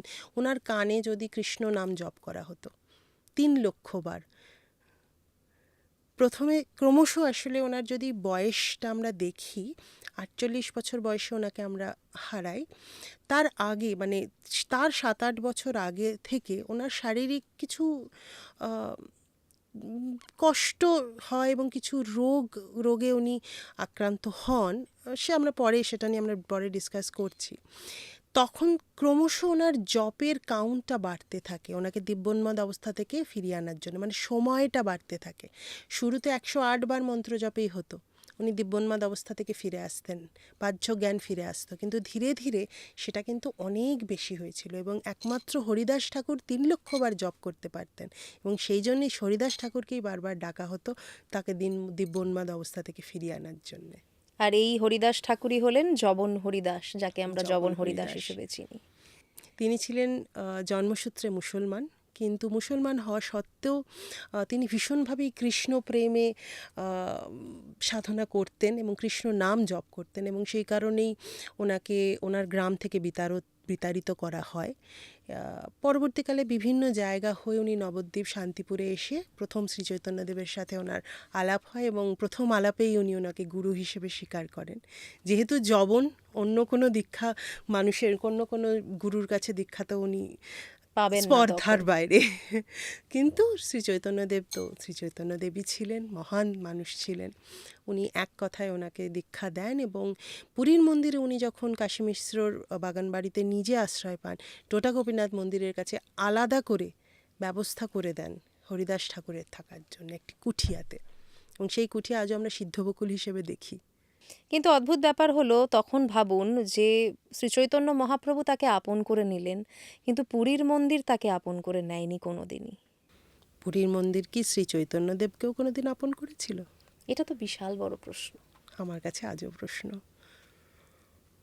শ্রী চৈতন্যদেবের শত্রু কে? এই প্রশ্নের উত্তর বোধহয় ইতিহাসেও আমরা পাইনি, জানি না ভবিষ্যতেও পাবো কিনা। ওনার ভক্তরা কি চেয়েছিলেন? মানুষ চৈতন্য কি কোথাও হারিয়ে গেলেন? তাঁর দেবত্ব গুণে আমার কোথাও মনে হয় যেন মানুষ চৈতন্য হারিয়ে গেছে। মানব রূপে জন্ম, অবতার, ভগবানের অবতার, ঈশ্বরের অবতার, কিন্তু এই জন্মে তো তিনি মানব সত্তা আছে, মানব জীবনের কষ্ট আছে, চাওয়া পাওয়া আছে। সেই মানুষটা কোথায় গেলেন? কোথাও যেন আমার মনে হয় সেই মানুষ চৈতন্যকে আমরা হারিয়ে ফেলেছি। হ্যাঁ, মানে সত্যি পুরীর মন্দিরের কথা বলতে গেলে তো একটু কন্ট্রোভার্সিয়াল টপিকগুলো চলেই আসে। তার যে এই অন্তর্ধান, তিনি বিলীন হয়ে গেলেন বলা হয় যে। কিন্তু নশ্বর দেহকে বিলীন হয়? এই প্রশ্নটাই তো সবাই তুলেছেন বারে বারে, বিভিন্ন লেখায় পাওয়া গেছে যে আমাদের আত্মা হয়তো পরমাত্মার সঙ্গে মিলে যেতে পারে, কিন্তু আমাদের এই দেহটা, এই নশ্বর দেহ কোথায় যাবে, কোথায় গেল? আমি যখন বিভিন্ন যে মানে রিসার্চ পেপার বা রিসার্চ নোটস বা পাবলিশড যে যে ধরনের মানে আজকের মডার্ন, যেটা আমি সৌভিকদের কথা বললাম, চৈতন্য বৃত্তান্ত বা হরিমানন্দর বই শ্রী চৈতন্য মহাকাব্য, বা তার আগের পুরনো যে চরিতামৃত, শ্রী চৈতন্য মঙ্গল চরিতামৃত, শ্রী চৈতন্য ভাগবত, সমস্ত জায়গাতেই যদি আমি দেখি মুরারি গুপ্তের কর্চা ছাড়া, কারণ একমাত্র মুরারি গুপ্তের কর্চাই কিন্তু ওনার জীবদ্দশায় লেখা, বাকি সবগুলোই সম্ভবত ওনার মৃত্যুর পরে লেখা শুরু হয়ে থাকলে শেষ ওনার মৃত্যুর পরে। সেখানে আমরা যেটা দেখি, উনি নিজে কোথাও কি বুঝতে পেরেছিলেন ওনার মৃত্যু আসন্ন? কারণ একটা জায়গায় বলা আছে ওনার মৃত্যুর প্রায় 4-5 বছর আগে উনি একটি পাজল বা রিডল শ্রী অদ্বৈত মহাপ্রভুর হাতে পাঠিয়েছিলেন, এবং সেখানে কিন্তু আমরা ইঙ্গিত খুঁজলে পেতে পারি, ডাইরেক্ট নয়, যেহেতু রিডল সেটার অন্য মানেও হতেই পারে ইন্টারপ্রেট করলে, যেখানে কিন্তু এই হিন্ট দেওয়া হচ্ছে যে তোমার ওখানে you are not safe, you should leave Puri, Srikshetra.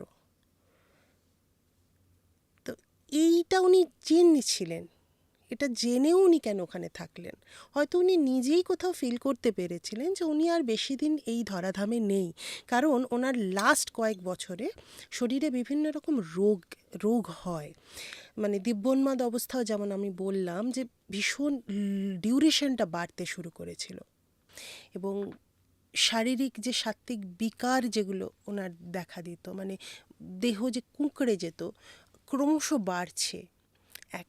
দ্বিতীয় হচ্ছে, কয়েক বছর মানে তার যে মানে সে বছরের যে রথযাত্রা হয়েছিল, সেই রথযাত্রায় চলার সময় পথ চলতে চলতে একটা ইঁট ওনার পায়ে ঢুকে গিয়ে একটা সেপটিক মতো হয়ে যায়, এবং সেই সেপটিক পা থেকে ক্রমশ তাঁর গোটা দেহে ছড়িয়ে পড়ছিল সেপসিস। এবং উনি যেহেতু কোনো রকম সেবা শুশ্রূষায় বিশ্বাস করতেন না এবং ভীষণভাবে তার বিরোধী ছিলেন, কেউ সেবা করলে উনি পছন্দ করতেন না, সেজন্য উনি কোনো মানে কবিরাজ বা বৈদ্যও দেখাতে রাজি হননি। এবং প্রায় 14 দিন ধরে সেই সেপসিস যখন গোটা গায়ে ছড়িয়ে পড়ছে, উনি বুঝতে পারেন কোথাও যে উনি আর বেশি দিন নেই এই ধরাধামে। তো কোথাও কি এরকম হয়েছিল যে উনি নিজেই যেহেতু একটা দেবত্ব লাভ করেছিলেন, উনি ভীষণভাবে জানতেন, ওনার কথায় কিন্তু প্রচুর মানুষ ওনার ভক্ত বা প্রভাবিত হয়। তো উনি যেহেতু অলরেডি জীবদ্দশায় একটা দেবত্ব লাভ করেছেন, কোথাও একটা সাধারণ মৃত্যু উনি হয়তো চাননি। সেই মৃত্যুটা হয়তো একটা সাধারণ মানুষের মতো সামনে আনতে উনি নিজেই হয়তো চাননি। এটা একটা হতে পারে। এবং সেই কারণেই হয়তো ওনার একদম ভীষণ কাছের যে মানুষ ছিলেন, মানে স্বরূপ দামোদর, কাশীশ্বর, রামানন্দ রায়া, গদাধর পণ্ডিত, গোবিন্দ সেবক, এরা যারা ছিলেন, হয়তো তাদের কাছে উনি হয়তো বলেছিলেন যে আমার মৃত্যু আসন্ন, আমাকে সবার সামনে দেহত্যাগ করতে দিও না, বা আমার মৃত্যুটা সামনে এনো না। সেই কারণে হতে পারে ওনার নশ্বর দেহটা হয়তো সাধারণ মানুষের কাছে বা ভক্তদের কাছে কোনোদিন আনা হয়নি। কিন্তু এটা লজিক্যালি আমরা মানতে তখনই পারবো যদি ওনার মৃত্যুর পরে ওনার যে মত, ওনার যে নাম কীর্তন, নগর কীর্তন বা সংকীর্তনের ধারা, সেটা যদি বজায় থাকতো। 50 বছর বন্ধ ছিল। 50 বছর বন্ধ শুধু নয়, ব্যান্ড ছিল, এবং ওনার ভক্তবৃন্দ কিন্তু এদিক ওদিক ছড়িয়ে পড়ে। গদাধর পণ্ডিতের ক্ষেত্রেও আমরা দেখলাম কি হলো।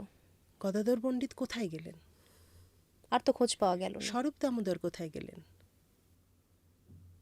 কাশীশ্বর কোথায় গেল? গোবিন্দ কোথায় গেল? তাদেরও কিন্তু অন্তর্ধান হয়ে গেল, তাদেরও কিন্তু আমরা কোনো খবর আর পাইনি, প্রমাণ নেই কোনো। কাজেই প্রশ্ন অনেক রকম ওঠে। আরেকটা যদি আমরা রেফারেন্স দেখি, we all know about professor Joydev Mukhopadhyay. অবশ্যই। ওনার কাহা গেলে তোমা পাই প্রথম খণ্ডে আমরা যদি দেখি, উনি কিন্তু বারবার করে একটা জায়গায় প্রশ্ন তুলেছেন এই বলে যে আমরা যদি পুরীর মন্দিরের আর্কিটেকচার দেখি, সেই মন্দিরের আর্কিটেকচারে সবই গম্বুজাকৃতি, কয়েকটা মন্দির, ছোট মন্দির বাইরের বাদ দিয়ে, বাইরের কয়েকটা মন্দির দেউল মানে সমাধিক্ষেত্র, বাকি সব মন্দিরে কোনো না কোনো বিগ্রহ আছে। 4টে এরকম মন্দির, দেউল আকৃতির মন্দির বা রেখ মন্দির আছে বা সমাধি মন্দির আছে যেখানে কোনো বিগ্রহ নেই, পাদচিহ্ন আছে। এবং সেই যেই 4টের মধ্যে 3টে জগন্নাথ শ্মশানের একদম পাশে, মানে হস্তিদ্বারের পাশে, একটি দূরে, অনেকটা দূরে, চতুর্থ সবচেয়ে ছোট। এই 3টের মধ্যে যেটা সবচেয়ে বড়, মানে প্রায় 6-7 ফুট লম্বা, তার গায়ে লেখা আছে সমাধি মন্দির, লেখাই আছে সমাধি মন্দির। উনি ক্লিয়ারলি ওনার কাহা গেলে তোমা পাই বইতে কিন্তু সেটা উল্লেখ করেছেন। কার সমাধি সেটা কোথাও পাওয়া যাচ্ছে না। কোথাও ওনার লেখাতেও কিন্তু সেটা নেই। সেটা উনি বলেছিলেন আমার সেকেন্ড ভলিউম যেটা আসবে সেখানে আমি প্রমাণসহ সব কিছু দেব, এই 4টে মন্দিরের ইতিহাস, রক্তাক্ত ইতিহাস।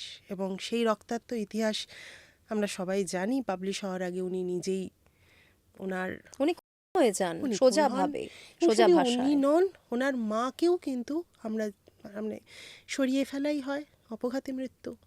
পুরীর কাছেই এক ধর্মীয় আশ্রমে ওনার মৃতদেহ পাওয়া যায়।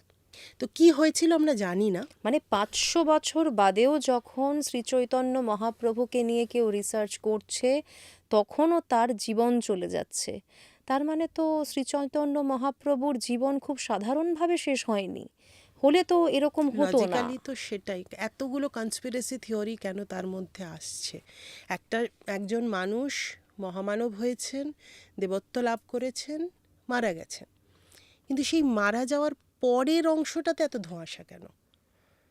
প্রচুর কনস্পিরেসি না, থিওরি এই কারণেই লজিক্যাল। মারা যাওয়াটা নিয়েও তো ধোঁয়াশা, বলা তো হচ্ছে না উনি মারা গেছে, বলা হচ্ছে উনি বিলীন হয়ে গেছেন। কিন্তু আমরা যদি তৎকালীন সময়ের দিকে দেখি তাহলে আমরা একটা বিষয় বুঝতে পারবো যে তার উপর কিন্তু অনেকেরই রাগ তৈরি হচ্ছিল, ক্ষোভ তৈরি হচ্ছিল। উনি যখন প্রথমবার শ্রীক্ষেত্রে আসেন মন্দির দর্শনের জন্য, উনি তো মানে মানে পুরীর মন্দিরের তো প্রচুর নিয়মকানুন আছে এবং ভীষণভাবেই জাগ্রত একটি মন্দির এবং হিন্দু ধর্মের মানে ধাম বলা হয়, এবং নিয়ম মানা উচিতও আমারও মনে হয় সেটা, এবং সেই নিয়মখানি ভীষণ রক্ষণশীল।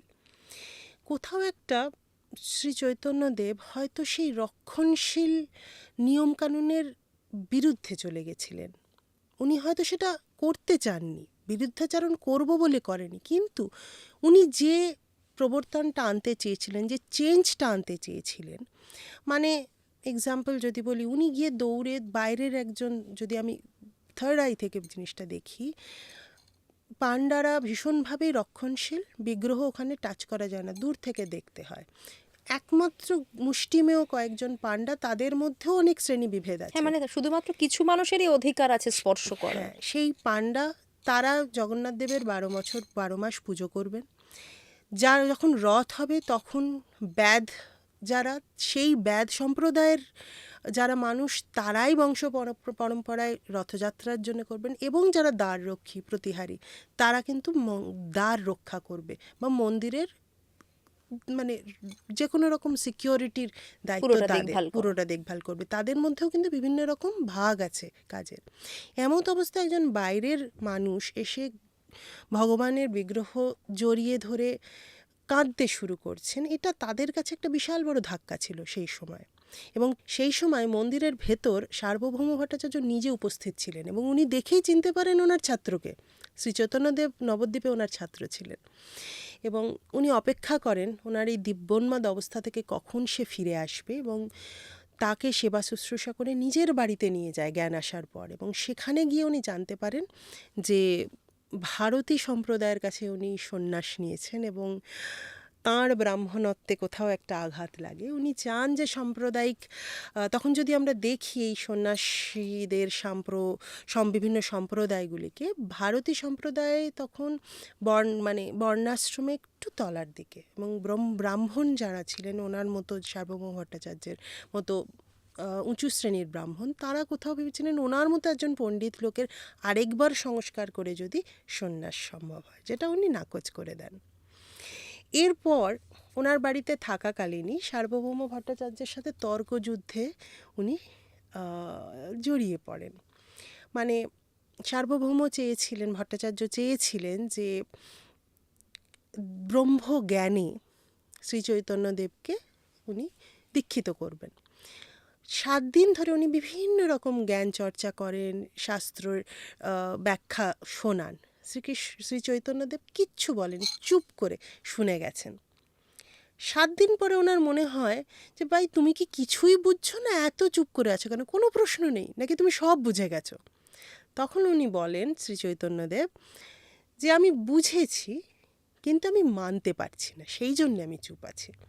তখন বলে, আমার কথা তুমি মানতে পারছো না, এত বড় তোমার সাহস, তাহলে তুমি আমাকে বোঝাও তোমার লজিক কি বলছে। করে উনি শাস্ত্রের এক একটি ধারা ধরে চৈতন্যদেব সার্বভৌম ভট্টাচার্যকে বোঝান, এবং উনি শেষে তখন মানতে বাধ্য হন সেই তর্কে যে হ্যাঁ, তুমিই শ্রেষ্ঠ পণ্ডিত, তোমার কাছে আমি হার স্বীকার করছি এবং কাল থেকে আমি তোমার অনুগামী হব। এই করে সার্বভৌম ভট্টাচার্যের মতো একজন এত রক্ষণশীল মানুষ, যিনি তার সম্প্রদায়ের প্রতিও এত রক্ষণশীল ছিলেন, তিনিও কিন্তু ওনার অনুগামীতে পরবর্তীকালে পরিণত এবং হন। আমরা সেই সময় পুরীর রাজা যিনি ছিলেন প্রতাপরুদ্র, তার ক্ষেত্রেও একই ঘটনা আমরা দেখতে পাই। খুব সিমিলার ঘটনা। গম্ভীরাতে যখন উনি আছেন, উনি কোনো বৈষয়িক মানুষ বা স্ত্রীলোকের দর্শন করতেন না, এবং রাজা যেহেতু রাজা, অবশ্যই বৈষয়িক মানুষ, কোনোভাবেই উনি দর্শন করতে রাজি ছিলেন না। এবং বহু চেষ্টার পর গৈরিক বসন ওনার যেটা ছিল, সেইটা গদাধর পণ্ডিতের হাত দিয়ে উনি পাঠিয়েছিলেন রাজার কাছে, এবং সেটাই উনি পুজো করতেন। তারপরে এরকম একটা সময় হয়, রাজাও বলে না, আমি ওনার আদর্শে, আমি দীক্ষা নিতে চাই, ওনার আদর্শে আমি পাগল হয়ে গেছি, আমি আমার ছেলের হাতে দায়িত্ব দিয়ে, রাজ্য শাসনের দায়িত্ব দিয়ে আমি ওনার কাছে সন্ন্যাস নেব। এবার রাজা সন্ন্যাস নেবে মানে বাকি প্রজাদের তো মাথায় হাত, এবং যারা ওনার প্রজারা ছিলেন বা মন্ত্রী ছিলেন, রাজপণ্ডিত বা সভাপণ্ডিত ছিলেন, তারা মানে ইনক্লুডিং সার্বভৌম ভট্টাচার্য ভীষণ চিন্তিত হয়ে পড়েন, কারণ উনি কিন্তু ভীষণ মানে যুদ্ধের করা রাজা ছিলেন, এবং উনি যুদ্ধক্ষেত্রে নামলে উনি কোনোদিন হারেননি, কোনোদিন পরাজিত হননি তখন অবধি। তখন যদি আমি দেখি, তখন একদিকে বাংলা থেকে সুলতানরা চাইছে কলিঙ্গতে, কলিঙ্গ নয় তখন অবশ্য উৎকলে রাজ্য শাসন করতে, ওদিক থেকে বিজয়নগর থেকে একটা চাপ আসছে, বাইরে থেকেও আরও অনেক চাপ আসছে। এই সময় রাজা যদি বলে আমি যুদ্ধ না করে ভগবানের মানে কৃষ্ণ নাম করব, প্রজারা স্বাভাবিক কারণেই তারা ভীষণ বিচলিত হয়ে পড়ে, এবং তারা মানে তখন রাজমন্ত্রী যিনি ছিলেন গোবিন্দ বিদ্যাধর, তাঁর কাছে গিয়ে শরণাপন্ন হন, এবং উনি বলেন যে আমাদেরকে বাঁচান। এবং উনি দেখেন যে হ্যাঁ, মানে এরকম পরিস্থিতিতে কাউকে তো হাল ধরতেই হবে। তো উনি বোঝানোর চেষ্টা করেন প্রতাপরুদ্রকে, এবং উনি সেখানে বলেন তাহলে আমি সাউথে যাচ্ছি। তখন একই সাথে সাউথেও মানে উৎকলের সাউথেও দক্ষিণেও একদিকে অ্যাটাক চলছে, ওদিকে সুলতানও ঢোকার চেষ্টা করছে, হুসেন শাহ। তো উনি বলেন যে তাহলে মন্ত্রী হিসেবে তুমি হুসেন শাহের সাথে তুমি যুদ্ধ করো, আমি দক্ষিণে গিয়ে দেখছি। এবং সেখানে গিয়ে এমন পরিস্থিতি হয়, বিদ্যাধর পারেন না, তখন রাজাকেই আসতে হয়, এবং উনি এসে জিনিসটা সামাল দেন। এবং এই যে রাজা এসে সামাল দিলেন, পরোক্ষভাবে পুরোটাই কিন্তু শ্রী চৈতন্যদেবের সাহায্যে, কারণ হুসেন শাহ কিন্তু শ্রী চৈতন্যদেবের ভক্ত ছিলেন। কিন্তু এটা তো সবার পক্ষে মেনে নেওয়া সম্ভব ছিল না যে রাজা বাইরে থেকে আসা একজন সাধকের কাছে এতটা মাথা নত করে ফেলবেন। এটা তো সবার জন্য সহজ নিশ্চয়ই ছিল না। এবং কোথাও একটা ওখানকার যারা ব্রাহ্মণ ছিলেন, উচ্চ বর্ণের ব্রাহ্মণ, তাদের কাছে একটা বিশাল একটা আঘাত। এবং দিনের দিন শ্রী চৈতন্যদেবের কিন্তু পপুলারিটি বা খ্যাতি বাড়ছিল, ভীষণভাবেই ভক্তের সংখ্যা বাড়ছিল, এবং শুধু উৎকল নয়, বাইরে থেকেও ভক্তরা আসতে শুরু করে। দক্ষিণে উনি তার আগে তীর্থ করে এসেছেন, দক্ষিণের মানুষ আসছেন, বাংলা থেকে তো আসছে, কারণ নবদ্বীপ থেকে প্রত্যেক বছর রথে হাজার হাজার মানুষ আসতেন এবং 4 মাস করে থাকতেন। এবং ভক্তের সংখ্যা বাড়তে বাড়তে এমন একটা জায়গায় পৌঁছে যায় যে ওনার বিরুদ্ধে যারা আছেন তারা ভীষণভাবেই সংকুচিত হতে শুরু করে। অথচ তারা কিন্তু বর্ণাশ্রম প্রথায় অনেক উঁচু শ্রেণীর ব্রাহ্মণ এবং শৈব শাক্তরাও ছিলেন মূলত, কারণ তারা শঙ্করাচার্যের ঘরানার ছিলেন, দর্শনামী ছিলেন।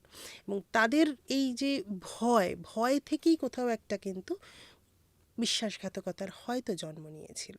যে বিভিন্ন রিসার্চ পেপারগুলো রয়েছে, যে বিভিন্ন বইগুলো রয়েছে, তার থেকে আমরা কি কি পাচ্ছি, কি কি উপায়ে মহাপ্রভুর অন্তর্ধান হয়ে থাকতে পারে? এক এক করে শুরু করি। একদম। সবচেয়ে পপুলার যেটা বিলিফ, সেটা হচ্ছে উনি আষাঢ় মাসের শুক্লা সপ্তমীর রবিবার বিকেল 3টের সময়, 3টে থেকে 4টের সময় মন্দিরের ভেতরে ঢোকেন, কপাট নিজে থেকেই ভেতর থেকে বন্ধ হয়ে যায়, এবং রাত্রির 11টা অবধি মন্দির দর্শন বন্ধ ছিল।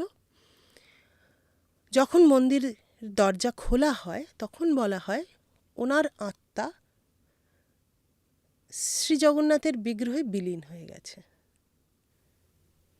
দেহটা কোথায় গেল? দেহটা কোথায় গেল? তার থেকেও আমার এটা পড়ে যেটা ইমিডিয়েট প্রশ্ন আসে, আমরা বহুবার এটা বহু বইতে, মানে সমস্ত বইতে দেখেছি, ওনার যেহেতু দিব্যোন্মাদ অবস্থা, জগন্নাথ দর্শন করলে ভীষণ বেড়ে যেত, উনি কিন্তু ওই প্রথমবারটা বাদ দিয়ে কোনোদিন জগন্নাথ দেবের ভেতরে রত্ন মন্দিরে প্রবেশ করতেন না।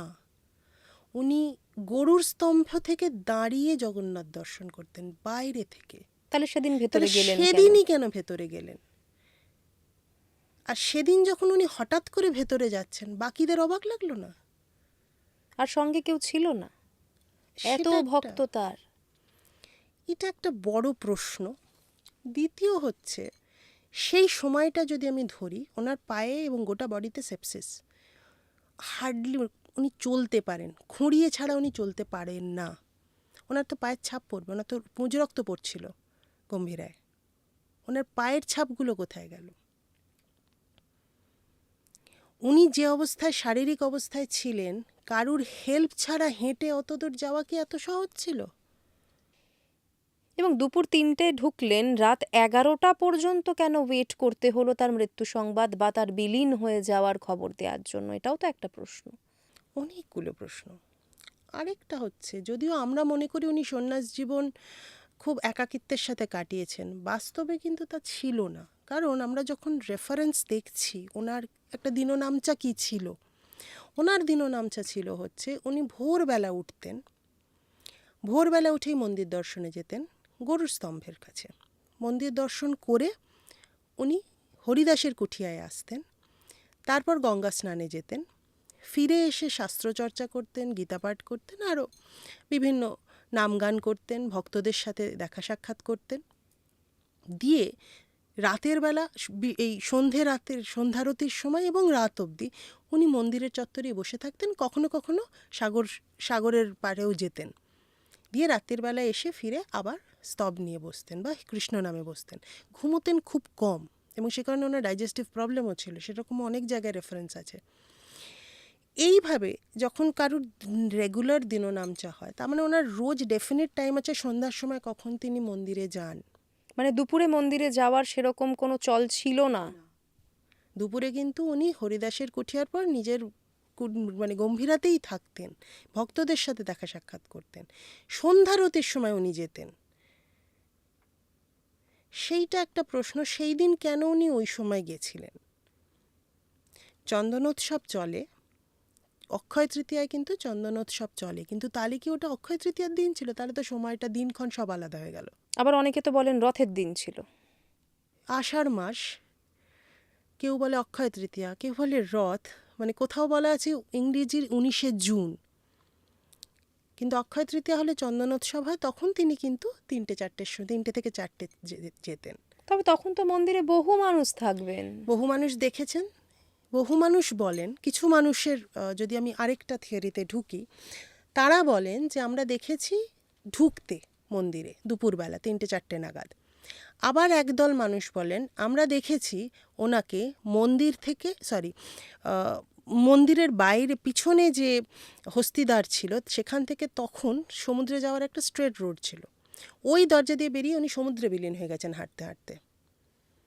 তো এরকম একটা সিকোয়েন্স হতে পারে। এদিকে যারা ভক্ত ছিলেন তারা দেখলেন মন্দিরে ঢুকলো, মন্দিরের ভেতরে কিন্তু বিগ্রহকে ডান দিকে রাখলে ওই দিকে ঠিক অপোজিট সাইডে একটা দরজা কিন্তু আছে, যেটা দিয়ে মন্দিরের পেছনে বেরোনো যায়। সেই রাস্তাটা দিয়ে হয়তো উনি এদিক দিয়ে ঢুকেছিলেন, ওদিক দিয়ে হয়তো সাগর স্নানে গেছিলেন। কারণ ওনার এই ঘটনার আগেও কিছুটা, যখন ওনার দিব্যন্মাদ অবস্থা ভীষণ বেড়ে গেছে, মাঝে মাঝেই উনি হাঁটতে হাঁটতে সমুদ্রের দিকে চলে যেতেন, এবং উনি ওখানে কৃষ্ণ, ওই নীল রঙে কৃষ্ণকে দেখে ঝাঁপ দিতেন। এবার এটা হয়ে থাকতে পারে, হয়তো কোনো কনস্পিরেসিই নয়, একটা জাস্ট সিকোয়েন্সিয়াল থিং এমনভাবে হয়েছে। এখান দিয়ে উনি ঢুকলেন, মন্দিরে গিয়ে উনি সাগরে, তখন দিব্যন্মাদ অবস্থা হয়তো ওনার হয়ে গেছে, সাগরে গেছেন। এবার ওনার কিন্তু এপিলেপসির যদি ট্রেট থাকে, কনভালশন যদি হয়, জলে নামলে কিন্তু বাড়ে। এবার ওই জলে নামা অবস্থায় হয়তো ওনার কনভালশন হয়েছিল, এবং উনি সেই জন্য ওনার বডিটা আস্তে আস্তে বিলীন হয়ে যায়। সবাই ভাবে সেটা নর্মাল, মানে ভগবানত্ব। কিন্তু আমরা জয়দেব মুখোপাধ্যায় ওনার বইতে কিন্তু পাই যে কিছু ব্যাখ্যা উনি পেয়েছেন, যে একটা সুড়ঙ্গের কথা উনি বইতে উল্লেখ করেছেন। এটা নিয়েও তো অনেক তথ্য রয়েছে, অনেকেই এই কথাটা বলেছেন। হ্যাঁ, মানে এইটার না ডেফিনিট কোনো পাবলিকেশন আমি পাইনি। তার কারণ একটা ইন্টারভিউতে আমি পড়ছিলাম, গঞ্জাম বলে যে জায়গাটা, সেখানে অনেক পুরনো পুঁথি ছিল। একটা এরকম মানে পোকা ধরা পুঁথি উনি ওনার হাতে আসে, যেখানে উনি বলেছেন যে আমি এরকম একটা উল্লেখ পেয়েছি যে যখন হুসেন শাহ অ্যাটাক করে মন্দির ভেঙে দেওয়ার একটা ভয় পাণ্ডারা পায়, তখন তারা বিগ্রহগুলো একটি সুড়ঙ্গ পথে মন্দির থেকে সোজা চিল্কার কাছে একটা জায়গায় গিয়ে রাখে। এই যে যে পথে মন্দির থেকে বিগ্রহ বার করে নিয়ে যাওয়া হয়েছিল তখন, সেই পথেই ওনার দেহটাও বার করা হয়। এটা অনেকে বলে। এটা জয়দেব মুখোপাধ্যায় বলেছিলেন, কিন্তু উনি এটাও বলেছিলেন যে আমার যে ভলিউম 2 আসবে, কাহা গেলে তোমা পাই, সেই ভলিউম 2তে আমি তার ব্যাখ্যাগুলো দেব। এবার এটা কি সত্যি উনি বলেছিলেন নাকি লোককথায় জিনিসটা রং টং চড়িয়ে এইটা দাঁড়িয়ে গেছে, তার প্রমাণ আমি অন্তত কোথাও পাইনি। কিন্তু এই উনি যে বলেছিলেন যে আমি এর প্রমাণ দেব আমার নেক্সট ভলিউমে, যে বইটি কিন্তু কোনো দিন আসেনি। এবং এই যে পুঁথির কথা উল্লেখ উনি কোনো একটা ইন্টারভিউতে করেছিলেন, সেই পুঁথিরও কিন্তু কোনো প্রমাণ পাওয়া যায়নি। হ্যাঁ, হয়তো এটা এবং ওনার হতেই পারে। বইয়ের যে মানে কপিটা ছিল সেটাও তো ছিল না না, ওনার কাছে। ম্যানুস্ক্রিপ্টও ম্যানুস্ক্রিপ্টও পাওয়া পাওয়া যায় না, যায়নি। এবং ওনার এক ম্যানুস্ক্রিপ্টের এক কপি ওনার মায়ের কাছে ছিল, হয়তো সেই কারণেই মায়েরও অপঘাতে মৃত্যু হয়। তো সেটা আমরা জানি না, মানে ওইটাতে কি লিখেছিলেন বা উনি কী প্রমাণ এনেছিলেন। তবে এই পুঁথির কথাটা উনি কোনো একটা পাবলিশারকে দেওয়া ইন্টারভিউ বা কোনো একটা কথোপকথনে উনি জানিয়েছিলেন। এবার সেটা থেকে হতে পারে রং চড়ে চড়ে জিনিসটা হয়তো আজকে আমরা যেটা জানি সেটা হয়ে গেছে। কিন্তু পুরীর মন্দির থেকে দুটো কঙ্কাল পাওয়া গেছিল, এটা তাহলে কি? কোথা থেকে কঙ্কাল এলো মন্দিরের ভেতরে? বিশাল রহস্যের মানে গন্ধ তো আছেই। 2000 সালে যখন মন্দির সংস্কারের কাজ হয়, তখন নরকঙ্কাল পাওয়া গেছিল, এবং ফরেন্সিক অ্যানালিসিসের রিপোর্ট আসার আগে সেই নরকঙ্কালও গায়েব হয়ে যায়, এবং সেই রিপোর্ট কোনো দিন অফিসিয়ালি পাবলিশড হয় না। শুধু এইটুকু জানা গেছিলো সেই কঙ্কালের অ্যাপ্রক্সিমেট হাইট হচ্ছে অ্যারাউন্ড 6 ফিট। তো হাইট ছাড়া শ্রী চৈতন্যদেবের সাথে আর কোনো মিল পাওয়া গেছিল কিনা, তার ডিএনএ স্যাম্পলিং কিন্তু হয়নি, বা তবে কার্বন ডেটিং হয়নি। এত বছর আগের কঙ্কালও যে থাকবে সেটাও ভাবা মুশকিল। বায়োলজিক্যালি কি পসিবল? I doubt. সত্যিই তাই। কিন্তু একের পর এক রহস্য জড়িয়ে রয়েছে, কোনো সদুত্তর আমরা আজ অবধি পাইনি। আমরা এখনো পর্যন্ত অপেক্ষাতেই রয়েছি। চেষ্টা করে যাচ্ছি, যদি আমরা আমাদের মতো ভাবে লজিক মানে যদি সাজাতে চাই। দুরকম ব্যাখ্যা আমার মনে হয়েছে যে হতে পারে, দুটোর যে কোনো একটা। এক হচ্ছে প্রথম যেটা বললাম, উনি নিজেই যেহেতু দেবত্ব লাভ করেছিলেন ওনার জীবদ্দশায়, উনি চাননি ওনার মৃত্যুটা সাধারণভাবে মানুষের কাছে আসুক, এবং সেই কারণেই হয়তো ওনার শেষ ইচ্ছে ছিল যে ওনার দেহ যেন পাবলিকলি না আসে, এবং সেই কারণে ওনার কোনো সমাধি কিন্তু নেই। আমরা এরকম কোনো জায়গা পাই না যেখানে কিন্তু আমরা বৈষ্ণব মহন্তদের সমাধি দেখি। ওনার কোনো সমাধি সেই জন্যই ডেফিনিট করে কোথাও নেই। হয়তো ওনারই শেষ ইচ্ছে ছিল, উনি হয়তো সত্যিই ওই কপাট বন্ধ হয় এবং উনি সমুদ্রে বিলীন হয়ে যান, হয়তো উনি দেহ রেখেছিলেন এভাবেই। আরেকটা হতে পারে, যেটা সবাই কনস্পিরেসি থিওরি হিসেবে আমরা প্রশ্ন করি, এটা যদি হয় তাহলে কিন্তু নশ্বর দেহের উত্তর কিন্তু আমরা পাই। সেই কারণে উনি কিন্তু সমুদ্রেই নিজেকে যদি সমর্পণ করেন তাহলে ওনার দেহ তো পাওয়া যাবে না, সমুদ্রে বিলীন হয়ে গেছে, সমুদ্রে বিলীন হলেন, সেটা মেনে নেওয়া যায়। সেটা কিন্তু মেনে নেয়, কারণ একদল ভক্ত বলছে আমরা ঢুকতে দেখেছি মন্দিরের ভেতরে, আরেক দল ভক্ত বলছে আমরা সমুদ্রে বিলীন হয়ে যেতে দেখেছি। এই স্টোরিটা যদি আমরা স্টিচ করি তাহলে কিন্তু এই থিওরিটা হতে পারে। আরেকটা থিওরি হতে পারে, যেটা কনস্পিরেসি থিওরি আমরা বললাম, যে উনি তো কোনোদিন মন্দিরে প্রবেশ করতেন না, ওনার দিননামচাই ছিল না, unless it was a very special day. গরুর স্তম্ভের কাছে কিন্তু মুরারি গুপ্তের কর্চায় বলা আছে এক ভক্ত দেখেছিলেন ওনার দেহ, নিষ্প্রাণ দেহ মাটিতে পড়েছিল রাত 10টার সময়। তাহলে 4টে থেকে 10টা অবধি কি ওটা ওখানেই ছিল? অনেকে আবার বলে, এটার কোনো প্রমাণ তো নেই, যে দ্বাররক্ষীরা শ্বাসরুদ্ধ করে ওনাকে হত্যা করা হয়, এবং ওনার দেহ সমুদ্রে ভাসিয়ে দেওয়া হয় বিভিন্ন করে। অনেক রকম কথা তো আছে, এগুলোর কোনো প্রমাণ নেই, মানুষ যুগে যুগে নিজের মতো করে বানিয়েও নিয়েছে কিছুটা। তবে যদি এইটা সত্যি হয় যে ওনার দেহ গরুস্তম্ভের কাছে পাওয়া গেছে, কারণ উনি যদি নাই ঢোকেন তাহলে গরুস্তম্ভের কাছে পাওয়া যাওয়ার তথ্যটা কিন্তু কাছাকাছি যায় তবু, তো সেটা হয়ে থাকতে পারে। এবং ওই সুড়ঙ্গর মাধ্যমে জয়দেববাবু যেটা বলতে চেয়েছিলেন হয়তো আমাদের কাছে, কিভাবে ওনার দেহটা সরিয়ে ফেলা হয়, সেটার হয়তো তথ্য আমরা পেতাম। হ্যাঁ, এটা বিশ্বাস করেই নেওয়া যেত যদি না ওই উনি চলে যাওয়ার পর 50 বছরের জন্য পুরীতে নামগানকে ব্যান করে না দেওয়া হতো। তবে একদিন সদুত্তর হয়তো আমরা পাবো, একদিন হয়তো কেউ সত্যিটা খুঁজে বার করবেন, সেই আশাতেই আছি। আর আপনার তো বই আসছে এই সাবজেক্ট নিয়ে, একটু বলুন। আহ, বইয়ের মূল স্টোরি লাইন বা কনসেপ্ট যেটা আমি বলবো সেটা হচ্ছে ওটা প্রথমত উপন্যাস, ইটস আ ফিকশনাল ন্যারেটিভ, এবং বইটা ইংলিশে প্রথমে পাবলিশ হবে, তারপর বাংলায় ট্রান্সলেশনের কাজ চলছে। বইয়ের নাম curse of the blue mountains, নীল পর্বতের অভিশাপ। এবং বইটার যেটা কোর, সেখানে বলা আছে যে আজকে যে যুগে আমরা বাস করছি, কোথাও কি আমাদের চৈতন্যদেবকে আবার ফিরে পাওয়া দরকার, ভীষণভাবেই দরকার। এটা সত্যিই দরকার। মানে আপনি দারুণ একটা প্রশ্ন তুলছেন আপনার বইয়ে। বর্তমান সমাজে আমরা একেবারে ধর্ম নিয়ে হানাহানির পথে চলে যাচ্ছি, সেখানে চৈতন্যদেবকে সত্যিই খুব দরকার ছিল আবারও সব কিছু স্বাভাবিক করার জন্য। তো ওনাকে কি আমরা আবার ফিরে পেতে পারি, সেই প্রশ্নটাই তুলে বইটা। এবং আমি চাইছি যে আহ, যাতে উনি ফিরে আসুন। মানে আমার যে উত্তম পুরুষ, যে ন্যারেটার, সে বলছে যে মানে সে আজকের মানুষ, সে আজকের কম্পিউটার ইঞ্জিনিয়ার চাকরি করে, এবং তার পার্সোনাল লাইফও রীতিমতো ঘেঁটে আছে বিভিন্ন কারণে।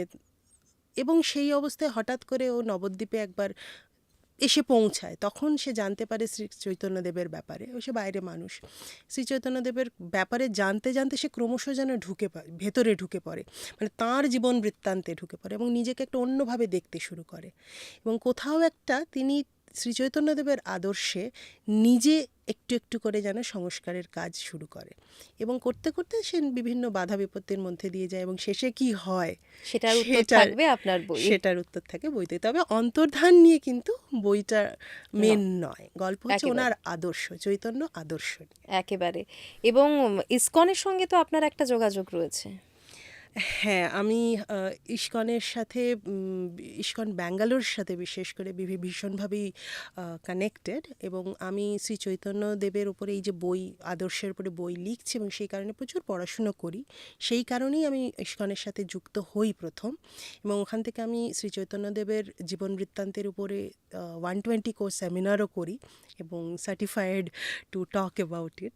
এবং হয়তো সেই কারণেই আজকে আমি এখানে এতগুলো কথা আপনাদের সঙ্গে আমি শেয়ার করতে পারলাম। একেবারেই, মানে আমরা অনেক কিছু জানতে পারলাম আপনার কাছ থেকে, ভীষণ ভালো লাগলো। অনেক অনেক ধন্যবাদ। থ্যাংক ইউ সো মাচ, আমারও থ্যাংক খুব ইউ। ভালো লাগলো।